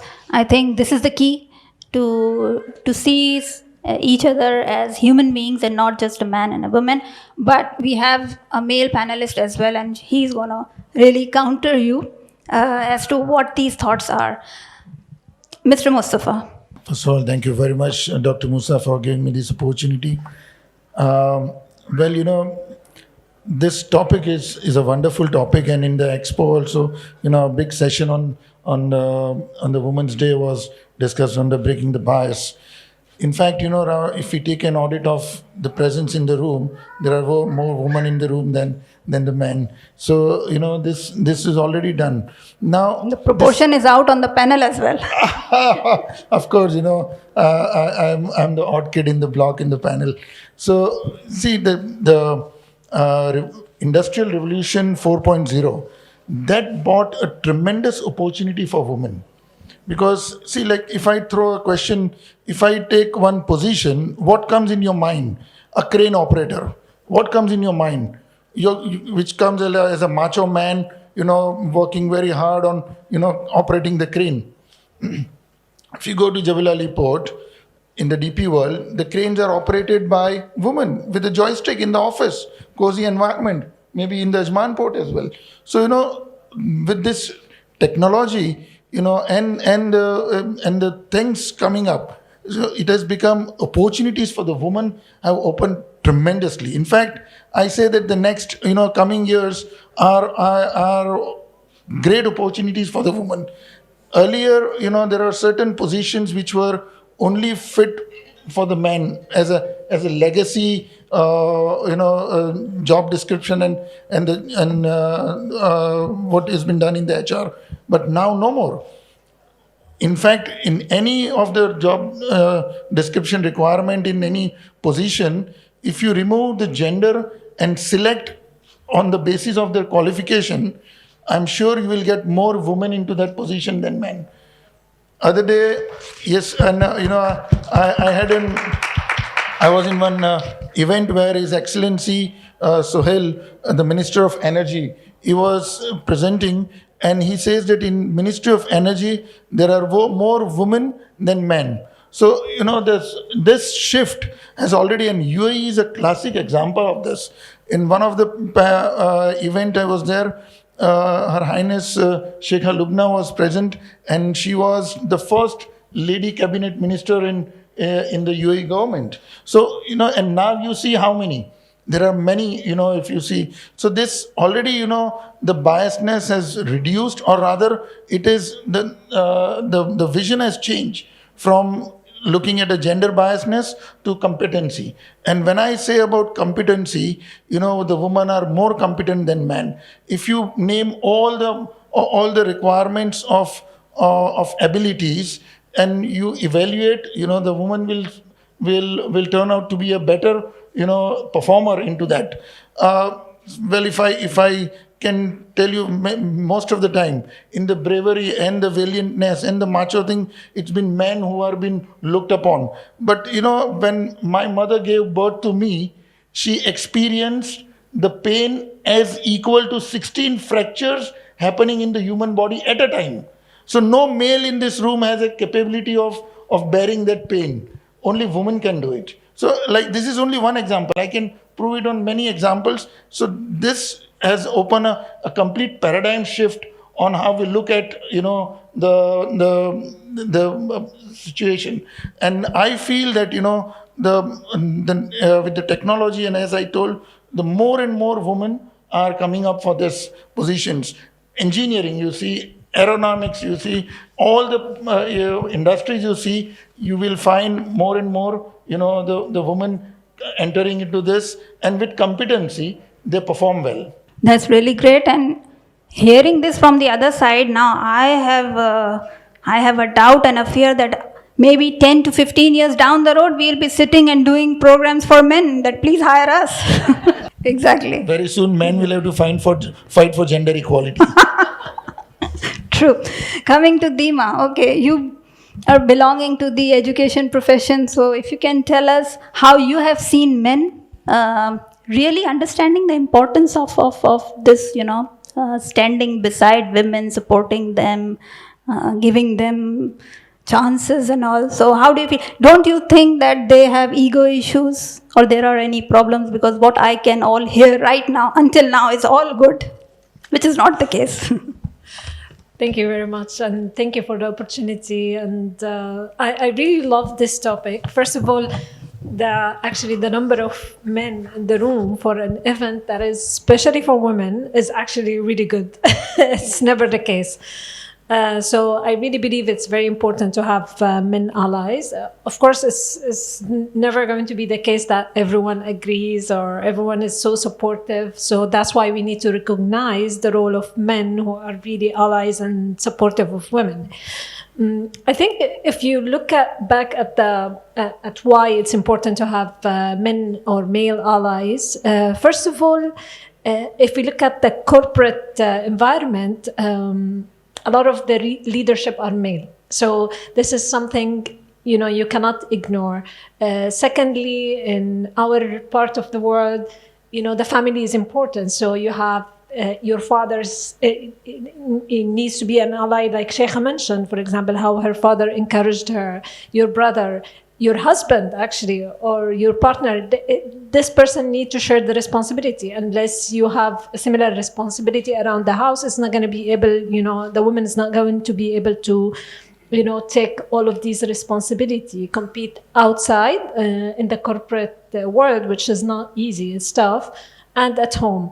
And back to the corporate, I think it's not only, why it's important. I know we all established that it's very important and women can do it, but it's going to be way more challenging if you don't really have male allies. How they can do it, I think it's not enough for us to talk about it. It's not enough for men to say that we really support women's rights. We want women to advance in the world of work. It's not enough. The role actually need to be really proactive. They need to be deliberate in everything that they do. For example, one of the things that men can do to support women, especially in the work environment, they need to connect with women. First of all, identify talent, support the talent, and connect with the women, and then help them do the outreach. For example, if I know a talented young woman as a man, I can connect her with my network. I can, connect her with the people that I know. That will help her definitely get opportunities. Secondly, being a mentor, sharing the experience, sharing the knowledge is something that men definitely can do, and that will definitely help women. And finally, the empowerment. So it's very important, again, to give women the opportunity for leadership positions, for management positions. And sometimes this decision actually is in the hand of a man. So if that man is not an ally, if that man is not someone who believes in the ability of women to deliver the same quality of work, the same quality of leadership, it's going to be really difficult for women to actually make it. So that's how important it is. And this is the conscious role that men can play, especially in corporates, to empower women. From my personal experience, I remember when I first actually got my first managerial position, and I love what you talked about, because, I was so tiny as well. And, none of the clients actually, when they got into the office, believed that I was the manager, because A, I was the woman. B, I was the tiniest person and probably the youngest in age. And I had like 20 people working for me. And the clients at the beginning, they'd be like, please, go get the manager. I'm the manager. And they'll be surprised. So, for example, for that position, I had to interview in front of a panel of maybe 4 or 5 men. And I had one ally among these 5 men. The rest of them said no. And I know for sure that they said no. And the reason was not because I'm not qualified, I was the best, but because they thought that this is a tough job for me. So in their head, they were thinking, we're helping this poor young woman, this is going to be a tough job. And I had one ally who said, no, she can do it and she will do it. And that ally actually gave me the job. That made my career. And that's how important it is, for men to be allies for women. Thank you very much. I can just conclude that men and women, they don't compete with each other. They complete each other. Thank you very much. So as everyone knows, Dr. Mustafa Sasa is a big businessman and a great social philanthropist, and he has a kind heart for the people in general and the women community. And I want to introduce you with a man who is sitting right in the audience, who has actually done a lot of things for Pakistani women. He is having his own forum, and he is into leadership. They develop. He is a very supportive for arts, culture. So girls from Pakistan, he supports them, and his great contribution to the society we want to acknowledge today. And I would request Mia Munir Hans to please join us.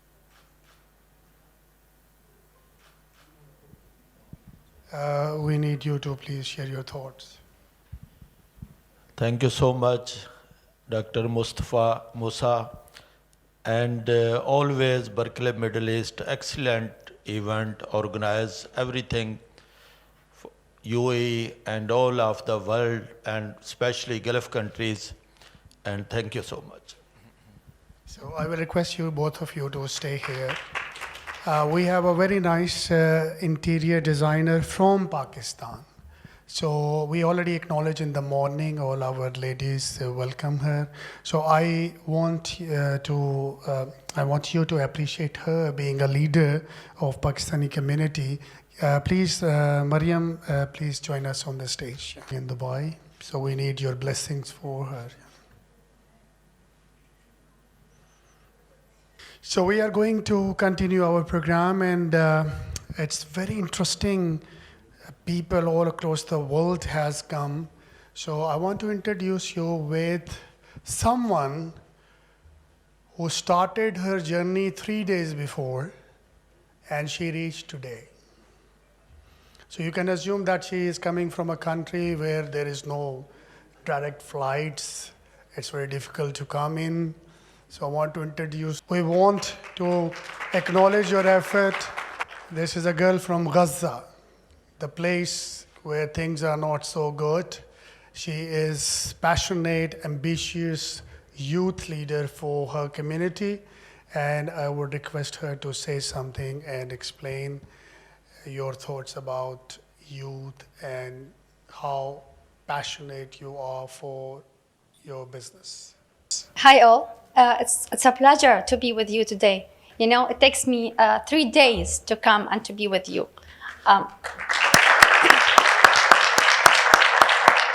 I left my home on Thursday morning, and I'm just catch you before an hour approximately. You know, the life in Gaza is not easy at all.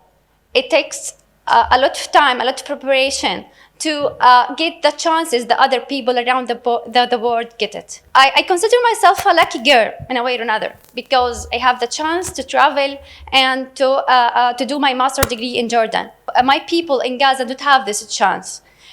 They are living in an area of 360 kilometers only. With this limitation and opportunities, with this limitation and blockade, with this situation that prevent them to go for their dreams. However, many of our youth are struggling to say to the world that we are existing there and we have the ability to help ourselves and to help the world as well. Myself, I'm working at Business and Technology Incubator. It's an incubator that are working and supporting youth, Gazan youth, to building their own businesses and also building their own capacities in the tech industry. We have many of applicants from those guys in Gaza Strip who want to dedicate their time to provide services online through the freelancing platform, or even to start their own businesses. However, there is many obstacles to do so, but they are, so hard worker to support or to prove to the world that they have the chance, or maybe they are in need for such a chance to be among the other people and attend such conference and be exposed to the other people from other nationalities to start their own businesses. This is my thoughts, and thank you to have me today, and thank for Mr. Musa. Thank you. You came 3 days and we honor this, and I will schedule your meeting with our group HR, and you make sure that we will not let you go back. So with this, I want to acknowledge quickly our great writer. She's from Pakistan, and she wrote a book on HR. So I will first invite the HR guru, Miss Aisha Alshi, on the stage, because she is the one, actually, I feel is the expert of HR, and she is the most appropriate to award this book. So Majida, can you please join us on the stage, please? Thank you for the panel discussion, and it was really insightful, and it was really amazing. So now our topic will be about your name is your brand. I'm really curious about what the topic will be about. So let's welcome on the stage Muna Abdullah Al-Hibsi. Assalamu alaikum. Thank you for being here today. My name is Muna Al-Hibsi, and I am an ambitious woman. First of all, a little bit about myself. So I come from the Emirate of Ras Al Khaimah, and I have studied in the higher colleges of technology in Iraq Women College. I think the topic for today about branding and personal professional branding is something that each and everyone need to know about. And it's, I would say, a testimony for something that I myself I have done, and I felt it is something that really everyone needs to do in this age and time. So when I started my career back in 2005, the world of work was a little bit, in fact, a lot different than what it is today.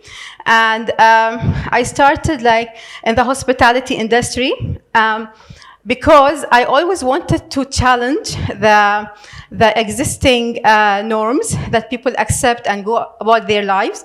And I wanted to show people that, no, if you believe in yourself, you can always achieve something big in life. So what I did was I chose to be in the hospitality industry, and I worked for 15 years there. I worked with some of the big brands in hospitality like Jumeirah and Grand Hyatt. And I did also my education, like higher education. Currently, I'm doing my DBA to further my goal in life. I want to talk to you about my branding journey and how it really helped me to achieve the image and the reputation that I have achieved today. So if we talk about 15 years back, 20 years back, when people used to work, it was not really very clear whether they are having a job or they are having a career. And the difference between both was not very clear to people. And the colleges and the universities didn't teach people much about what's the difference actually. Is it the same? And if you were working at that point of time, it would be really great if you had just a decent job with a decent company. But not in this age and time. I'm talking to working people who are in this room as much as I'm working to entrepreneurs, actually. Because even today, if you are a working employee with any company, I think a lot of speakers before me kept on talking about the why. So I'm not sure how many people have asked yourself the question, why actually you are doing what you are doing? And what is next for you? Because anyone who asks themselves the why question got somewhere in life. So a lot of us do what we do because we want to get somewhere, we want to contribute, we want to have meaning in our life, and we want to leave a legacy. But in today's world, if you are just working like anyone else, anyone can get that far. If you are just doing the normal stuff. And that's why one of the things that I did is I've written a book that's called Beat the Odds, and it includes all of my career experience, the trial and errors, the tricks that I've done, because this is one key to professional branding, is to beat the odds. Is not to be like everyone else, is not to be in the mainstream, and is to stand out. And the book actually talks about my journey, first of all, starting from the beginning when I decided the industry based on the speciality and of the uniqueness, because at that point in 2005, there were not many, I would say, UE national venturing into hospitality, and especially if it was a local lady coming from Ras Al Khaimah, from a background of mountain tribes. So you can imagine how challenging that was for a lady like me. But as myself, I am an elder sister to 7 siblings in my home, and I've always been the black sheep, I would say, in my home, doing things that no one would want to do. So in that sense, I decided to venture into hospitality, and then when I got there, there was another challenge waiting for me.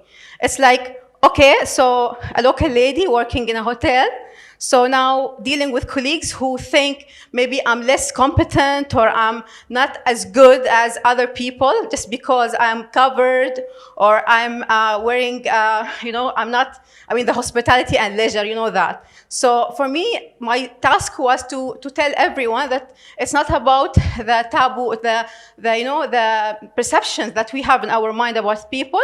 It's you can always do things if you believe in yourself. So I did a lot of stuff. I went through ups and downs like everyone else in the career.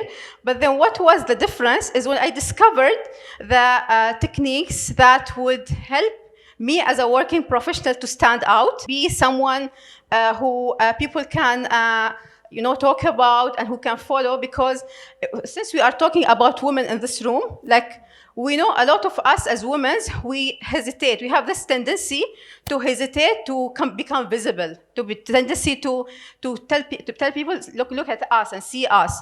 But it's nothing bad about it. It's like, it just depends on what you are doing and what the message you are trying to send across to people, mission you are serving, basically.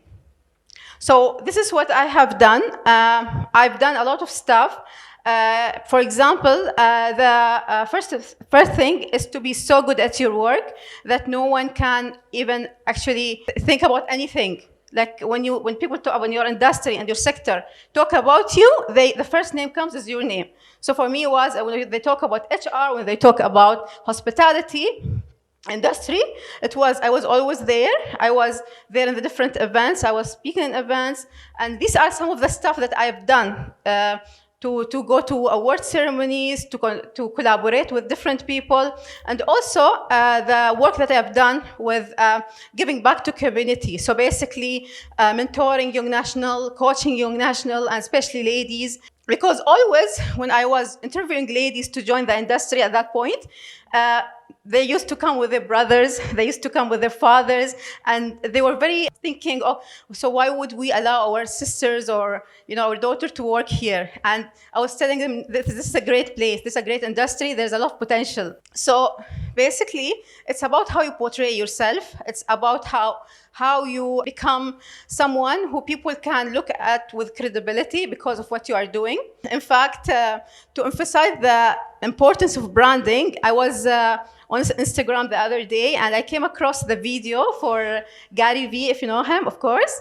And he said something very, very interesting. So a guy was talking to him in the interview, and he's saying, so Gary, what you used to do before you become successful like this? He said, of course, working. I used to work all the time.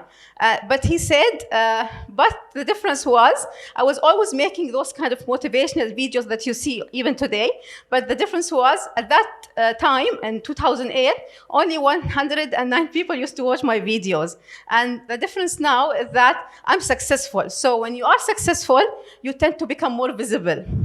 And that was really an amazing statement, because he said, everyone who got succeeded, he or she had to go through the same kind of path, and they had to do a lot of work. But there's a difference if you do a branding or you go and show your work, talk about your work, and if you are just keeping things to yourself. I think one of the main skills that any employee, any entrepreneur, or just anyone need to master at this age is the skill of talking about your work in a very graceful way. Because I think a lot of employees, they are working and working and working forever, but then they reach a dead end. They don't know what's next. They don't know what to do next. But if you master this thing, you would actually get to the next step and highlight your work in a very nice way and help people to come learn from experience and also form a lot of collaboration with other people. There's one thing that I would like obviously to share with all of you is how, it's like a tip basically, how you do this if you are a working person. So what you do is you divide your time into 50-50. So it's like the 50% of your working time, it should always be dedicated to putting objectives at your work, achieving KPIs, developing yourself, and things that has to do with helping your professional life in the company, in the organization itself. And the other 50% should always be something that will serve your own bigger mission, bigger picture. And this is where most people fail, because you see most people, they are doing the first part that I talked about 100% of the time. And they don't dedicate enough time to actually talk about their achievements, form collaborations, expand their network, or, for example, have reach, for example, become visible, and even give back to the community. There are so many things that if you do in terms of branding, you are kind of going there and telling, see, this is me. And this, for example, in my case, I would say, okay, this is Munal Habsi. And why I said your name is your brand, because the ultimate objective of anyone who's working is actually to build a brand, to build their names. So think of your name as a brand. If you have your name, so this name ultimately will be a collective of a lot of experiences, knowledge, information, and a lot of things that you will ultimately mold and, for example, mold and polish to put it as a brand. So this is ultimately what you need to do. I would like, before I finish my session, I would like to talk about a small story. When I used to meet people in the beginning, in the first part of my professional life, people always used to ask me, so how did you get into hospitality? It is very difficult to do that. But for me, it was my belief, and because I always wanted to create that change, I always wanted to be someone who drives change in my community, especially coming from the background I'm coming from. I wanted to become an inspiration to ladies who live in the same kind of conditions like me, and that no matter what you go through as a person, it's always your thinking and your belief in yourself, of course in Allah, but in yourself as well, to whether you can do it or not. It's the external circumstances mostly a reflection to what's inside us. So you need to have a strong belief in yourself to do that. I think that's it for me, but finally I would like to end with a statement that I always use about branding, and it goes like, what gets seen gets sold, and that's true for products and also people. Thank you very much. I have a question for you. Yes, please go ahead. So because you are a brand specialist, Yes.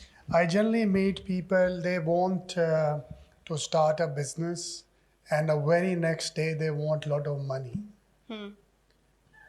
Okay. So such kind of client you might have seen, right? I mean, there are They people. want to do, today they want to invest, tomorrow they want the result. So how you handle such kind of client? I think engineer Suad maybe said something. She said a lot of people would like to become YouTubers and social media and have followers.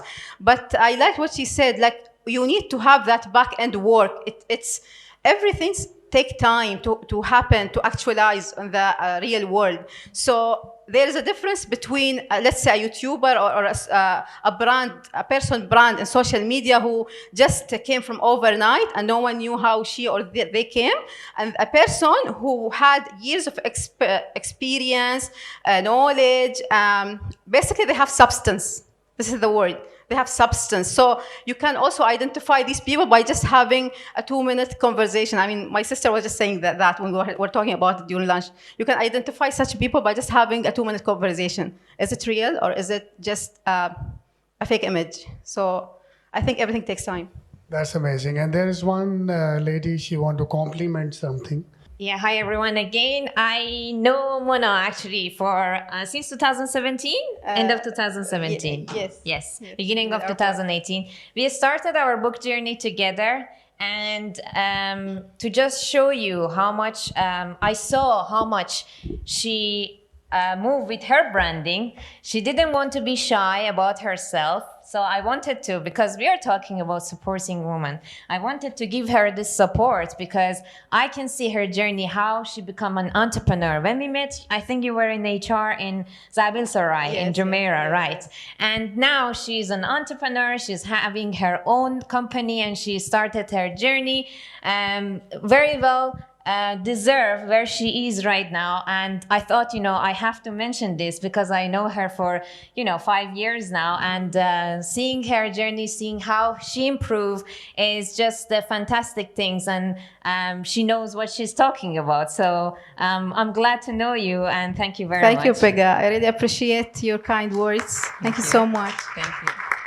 This is a true demonstration of a branding, that you have a testimonial on the floor.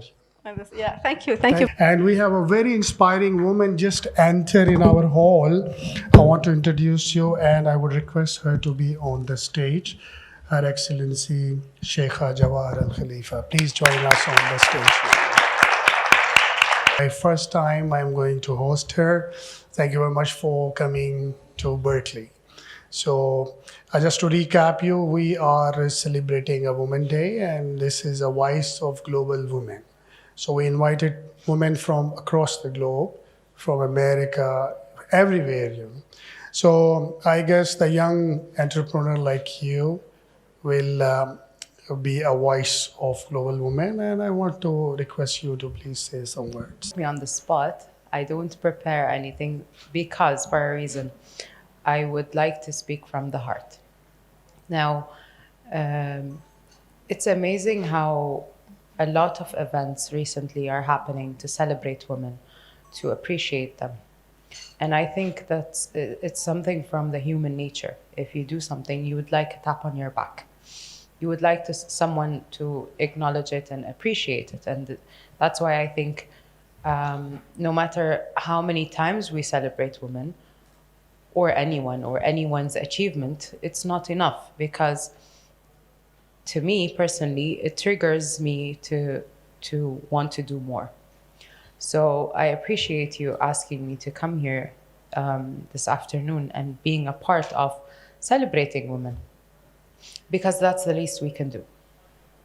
Because I am 100% sure that every woman in this room has maybe I would say over 10 problems right now in her mind. Am I right? Right. At least. I mean, at least. Men have only 3, I would say. But I mean, women have... I like to tease men. That if you would see my speeches, I always tease men. But I always say that without you guys, we cannot do it. We cannot. Because it's human nature. That's how we are made. We need each other. I'm gonna share a very, very brief. I used to be before COVID successful entrepreneur. I chose my path, what I want to do. I'm supporting youth. I do social work, etc., etc., etc. So then COVID hits. Some people sat at home, waited for the storm to go. Some people worked. Some people succeeded. Some people even failed. And for some time, I did good at the beginning. 2021 was where I got my proper hit out of COVID in my business. So I lost my business. I closed my office. I had my staff leave. I had to have everyone leave. And I sat alone thinking, is it the end? Now, for the record, I'm gonna tell you how old I am. I know women don't do that, but it's for a reason. So I'm 26 years old. In a young age, and thinking that this is the end, I was crazy, right? So then things came from everywhere. My personal life, emotional. I was supposed to get married. I didn't. A lot of things came back to back.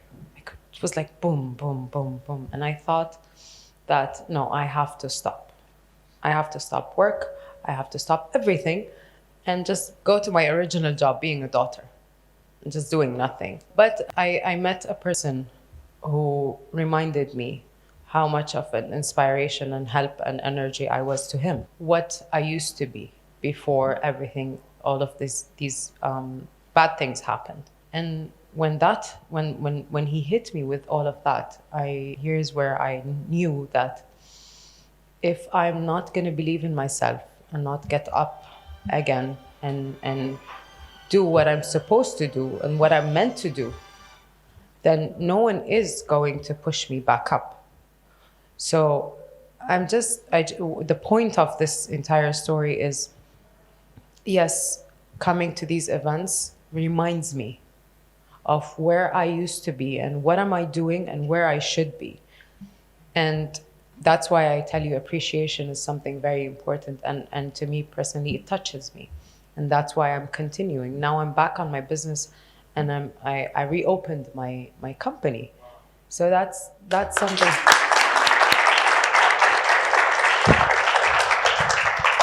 Thank you. Inspiring woman entrepreneur. It's for you, my lady. Thank you. Thank you.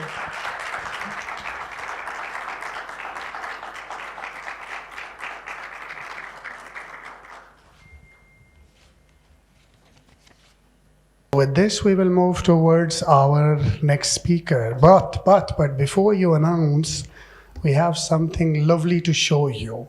So please keep focus on the screen. Thank you for reminding me. Assalamu alaikum. My name is Amal Abdallah. Amal in Arabic means hope. And I'm always having a hope. Actually, hope is the thing that motivates me to pass any challenge in my life. And I'm always saying, I can do it. I'm ambitious Emirati woman. I'm playing different roles in my life. I'm a mother for a wonderful kids. I'm a happy wife. I'm a bank manager for 14 years. And I'm always a student because I believe in the importance of continuous learning. My happiness in giving, helping others is my passion. I'm certified coach. I'm helping others to pass many challenges in their life. Volunteer work is also a source of happiness for me. I want to be leader who change the world. I want to be #1 motivational speaker in the world. Last year in 2019, I have attended the biggest motivational event in the region in Dubai Coca-Cola Arena. Tony Robbins was one of the speakers.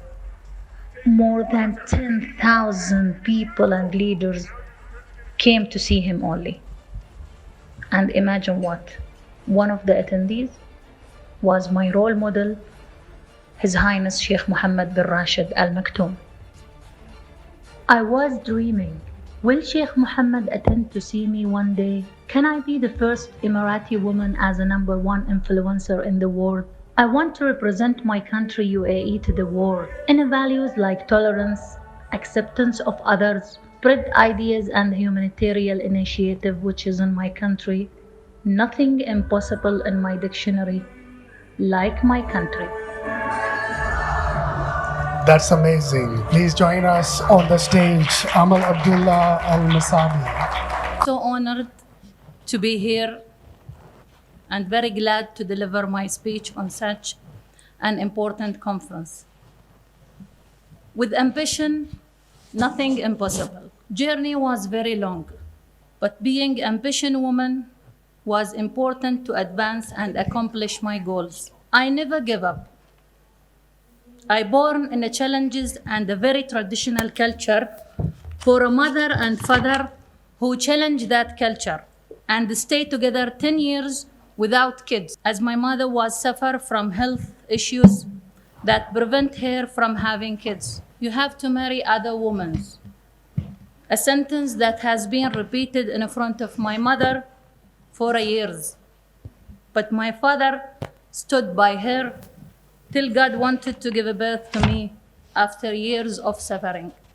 That's why they named me Amal. Amal means hope. My childhood also was not easy. I was born with a kidney defect. When I reached 8 years old, the doctors told my father she had to remove one of her kidney and she might lose her life within 1 month. My father sold his car and everything he owned that time, and we traveled to London searching for a hope. The doctors in London told my father, if there is even 1% hope, don't worry, we will not remove it. And I'm still alive with a good health. When I complete my secondary school, my family culture was not allowing women to continue their higher education, as they have to marry early. I married at the age of 18. Yes, I agreed. But I put everyone under a condition that I will not continue this marriage if I will not go to the university and complete my bachelor degree. And I did it. And between my arms, I was carrying a baby. Then I complete my master degree with the 3 kids, and I have inspired many women in my family to continue their education. Continuous learning is my passion. In 2019, I have been selected among 6,000 applicants in UAE government leader executive program. Only 12 UAE national from the private sector has been selected. In 2020, I have been in the first batch graduated from the New Media Academy social media professional program. And I'm also one of the first Emirati as a professional certified coach from ICF, International Coaching Federation. I joined the banking sector in 2006, where at that time, rarely you will find a UAE national, because I like a challenge and I want to be a different. I am now #1 in banking retail. I won the CEO Award in Excellent Service. You have been noticed award in integrity and the Employee of the Quarter with Outstanding Performance Appraisal. I remember in my first year at Abu Dhabi Commercial Bank, I met the CEO, Mr. Ala Araiqat, and I told him in front of all, I want to take your place. I was expecting my termination, but actually he smiled and he became my mentor till now. Men always there in my success story. My father, my husband, my line managers, and my colleague. Volunteer work became also a passion and a source of happiness to me. And I found myself in helping others inside and outside my country. I'm a member in UAE Volunteer. I'm a member in the Social Hub, Expo 2020, and Emirates Public Relations Association. Mother, wife, student, bank manager, and volunteer. Representing my country with the #1 in each and every step I'm doing, it's always in front of me. My role model in leadership is His Highness Sheikh Mohammed bin Rashid Al Maktoum, the Vice President and the Prime Minister of the United Arab Emirates and the ruler of Emirates of Dubai, always urging us to be #1. I'm proud of myself and what I have achieved till date. And I'm urging all women to pass all the challenges and to follow their passion and to reach out to people outside her circle and to engage. Nothing impossible in my country. This is my country identity and mine as well. Last 2 speakers for Berkeleyme, we can invite Amna Shehi to the stage. Hello everybody. Thank you for having me today. My name is Amna Shehi, and I'm going to be speaking about why passion is essential to entrepreneur and building a thriving business. I take actually unconventional route after graduating from the university. I have always had an interest in teaching, but when I graduate in information management, I started to learn more about myself and what I want out of my career. I fell in love with teaching, and I spent 5 years over in this field. Not only was teaching transforming myself and my life, but I was meeting other teachers and trainers and hearing the impact of training and how training was making their lives. I was experiencing all the training and consultation industry in that time. I decided to turn my passion of training and all what I learned and I want from the industry into a business. I used everything that was authentic to myself and my journey throughout the world to brave a new path within the training and development and coaching industries as HR experts.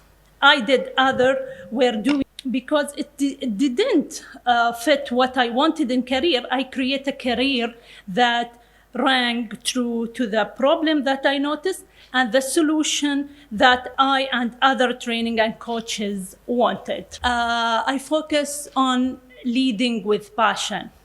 Building a business that stems from a passion has helped me in many ways. Despite a concrete path in a new position, leading with my passion had enabled me to establish my vision, mission, messaging, content, mindset, and the energy which attract client and partner that best related to me. Passion allows me to confidently explain what I do, why it's needed, and it helps me in the time when I'm feeling the most stuck. Life as entrepreneur, especially in the first couple of years, is extremely difficult, especially I established my business during COVID. There are high and low. There are a time when you will question why are taking this route and it's ever going to become what wanted to do. That's where passion comes into play. You can always turn into passion to help you with your branding. As Muna Al-Habsi said, that branding is very important, but we could combine that with the passion. That's what I represent in my business. Passion is what draws the right people to want to learn from the work with you. And I'm always following what Sheikh Mohammed bin Rashid said about, actually there is one quote in his book, Flashes of Thought. He said, everybody starts small. We all begin life as a single cell. Every business starts as one person with an idea. How fast you go, how far you get, it's in your hand. The bigger your vision, the bigger your achievement will be. Will you struggle on the way? Perhaps, but you cannot let fear keep you small. We have to be brave to be big. So with this, we are almost in the end of our show today. I feel that it is a very interesting show, and a lot of women has shared their success stories, their thoughts. I would like to invite the most vibrant youth leader, which I can predict after 5 years, she will be the talk of the town. Please join on the stage, Metha Al-Balushi. Well, thank you. I know, guys, you are tired. It's almost the end of the day. It's 4:30. Oh my God, it's almost 4:30. I know it's Saturday and you guys want to go home, but believe me, I promise I'll give only 5 to 10 minutes speech. It won't be long. So I won't focus on women's today. I know it's a women conference, but I will focus on both genders, okay? Like I will talk in general. So this heels is driving me crazy. It's hurting me. Okay, so I always start with my speech telling a quote. So the quote which I will start today is, be strong, be positive. There will be a fail point, but you will success. Every entrepreneur, either a female or a male, will fail in their life. They are not, let's say, a unique, or they are not an angels. We can say they're gonna have start their business, giving an investment, and bala, we're done with business. I'm succeed person. No, they get into trouble. They get into a failure point, which allow them to pass this and be a success person. So I always saying that entrepreneurs, they need to have a mental positivity thinking. They need to be brave on how they're gonna start their own business, and for sure, as a normal person, we need to have this a shield. What do I mean by a shield? A shield is that avoiding you from a negativity. A negativity we can split it into two. Either people, either your inner soul, either your thoughts. But the main reason behind being negativity is human, is people. Because people leads you toward thinking in a negative way, which I believe. Because in my experience, I faced a lot of negative people telling me that you're still young. By the way, I'm 25 years old. I have a bachelor degree in electronics engineer. I'm working in Emirates MBD as a Scrum Master. I have a diploma degree in hospitality, which is something really else. So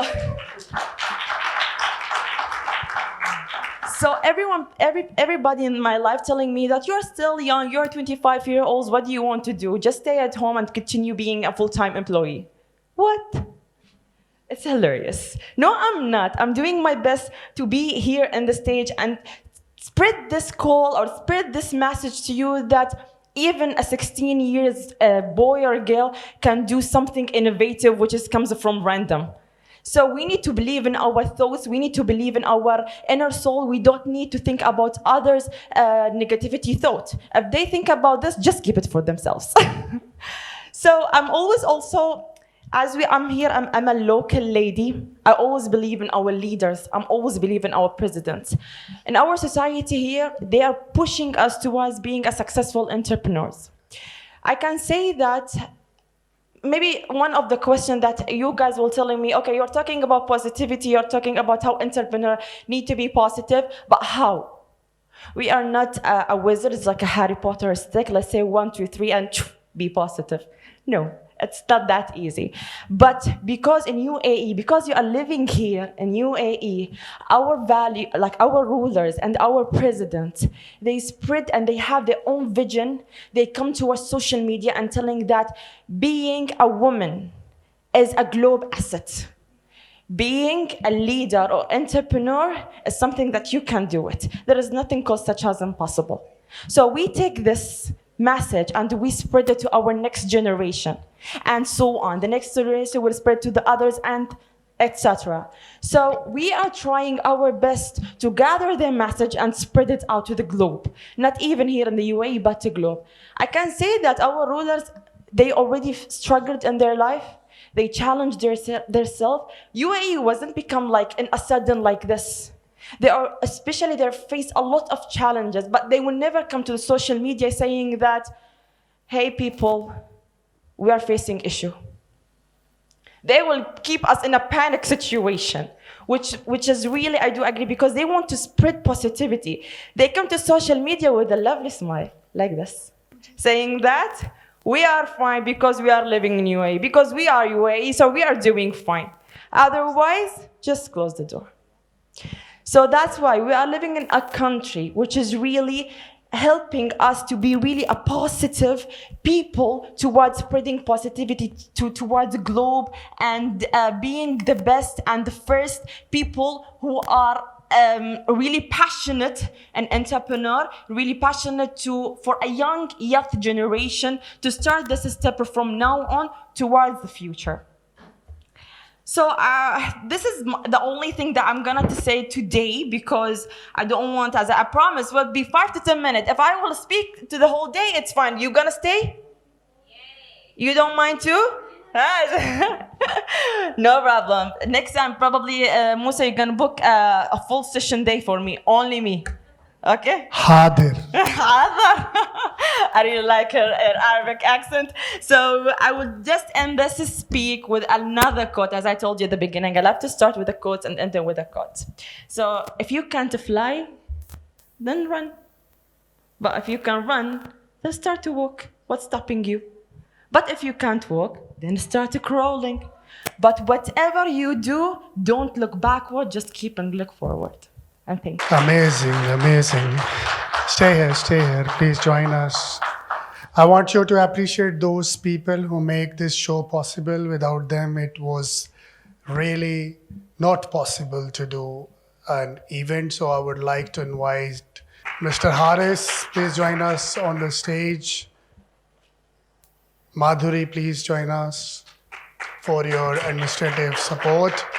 Imtiaz Hamid, Operation Manager, Berkeley, Middle East, please. Asma Jan Mohammed for the panel, please come.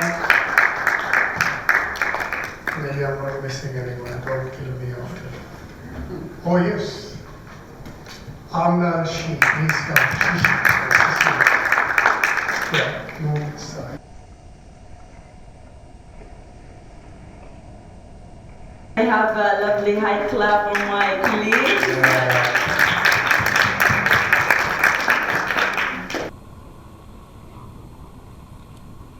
So with this, I will give my closing remarks before Megha will give her closing remarks. I'm sure your remarks will be better than me. Oh, I always surrender myself to the female before. Oh, you can stop it. Thank you very much for joining us today. It's a lovely day we spent together, and I hope you will join us in our next events. We generally aim to have 4 events in a year, and with a lot of new people, so you network, you share, you inspire yourself, and they inspire you, and then you connect on social media, your circles goes increase, but never forget my effort in between. Thank you. Thank you guys. Have a good evening and spend your time with your family. I know we took a lot of time because it's Saturday and weekend. I promise Musa, next time the event won't be weekend. Weekdays. Harder. Have a lovely day all. We appreciate that you are attending here with us today. Looking forward to see you all in our next event. Thank you.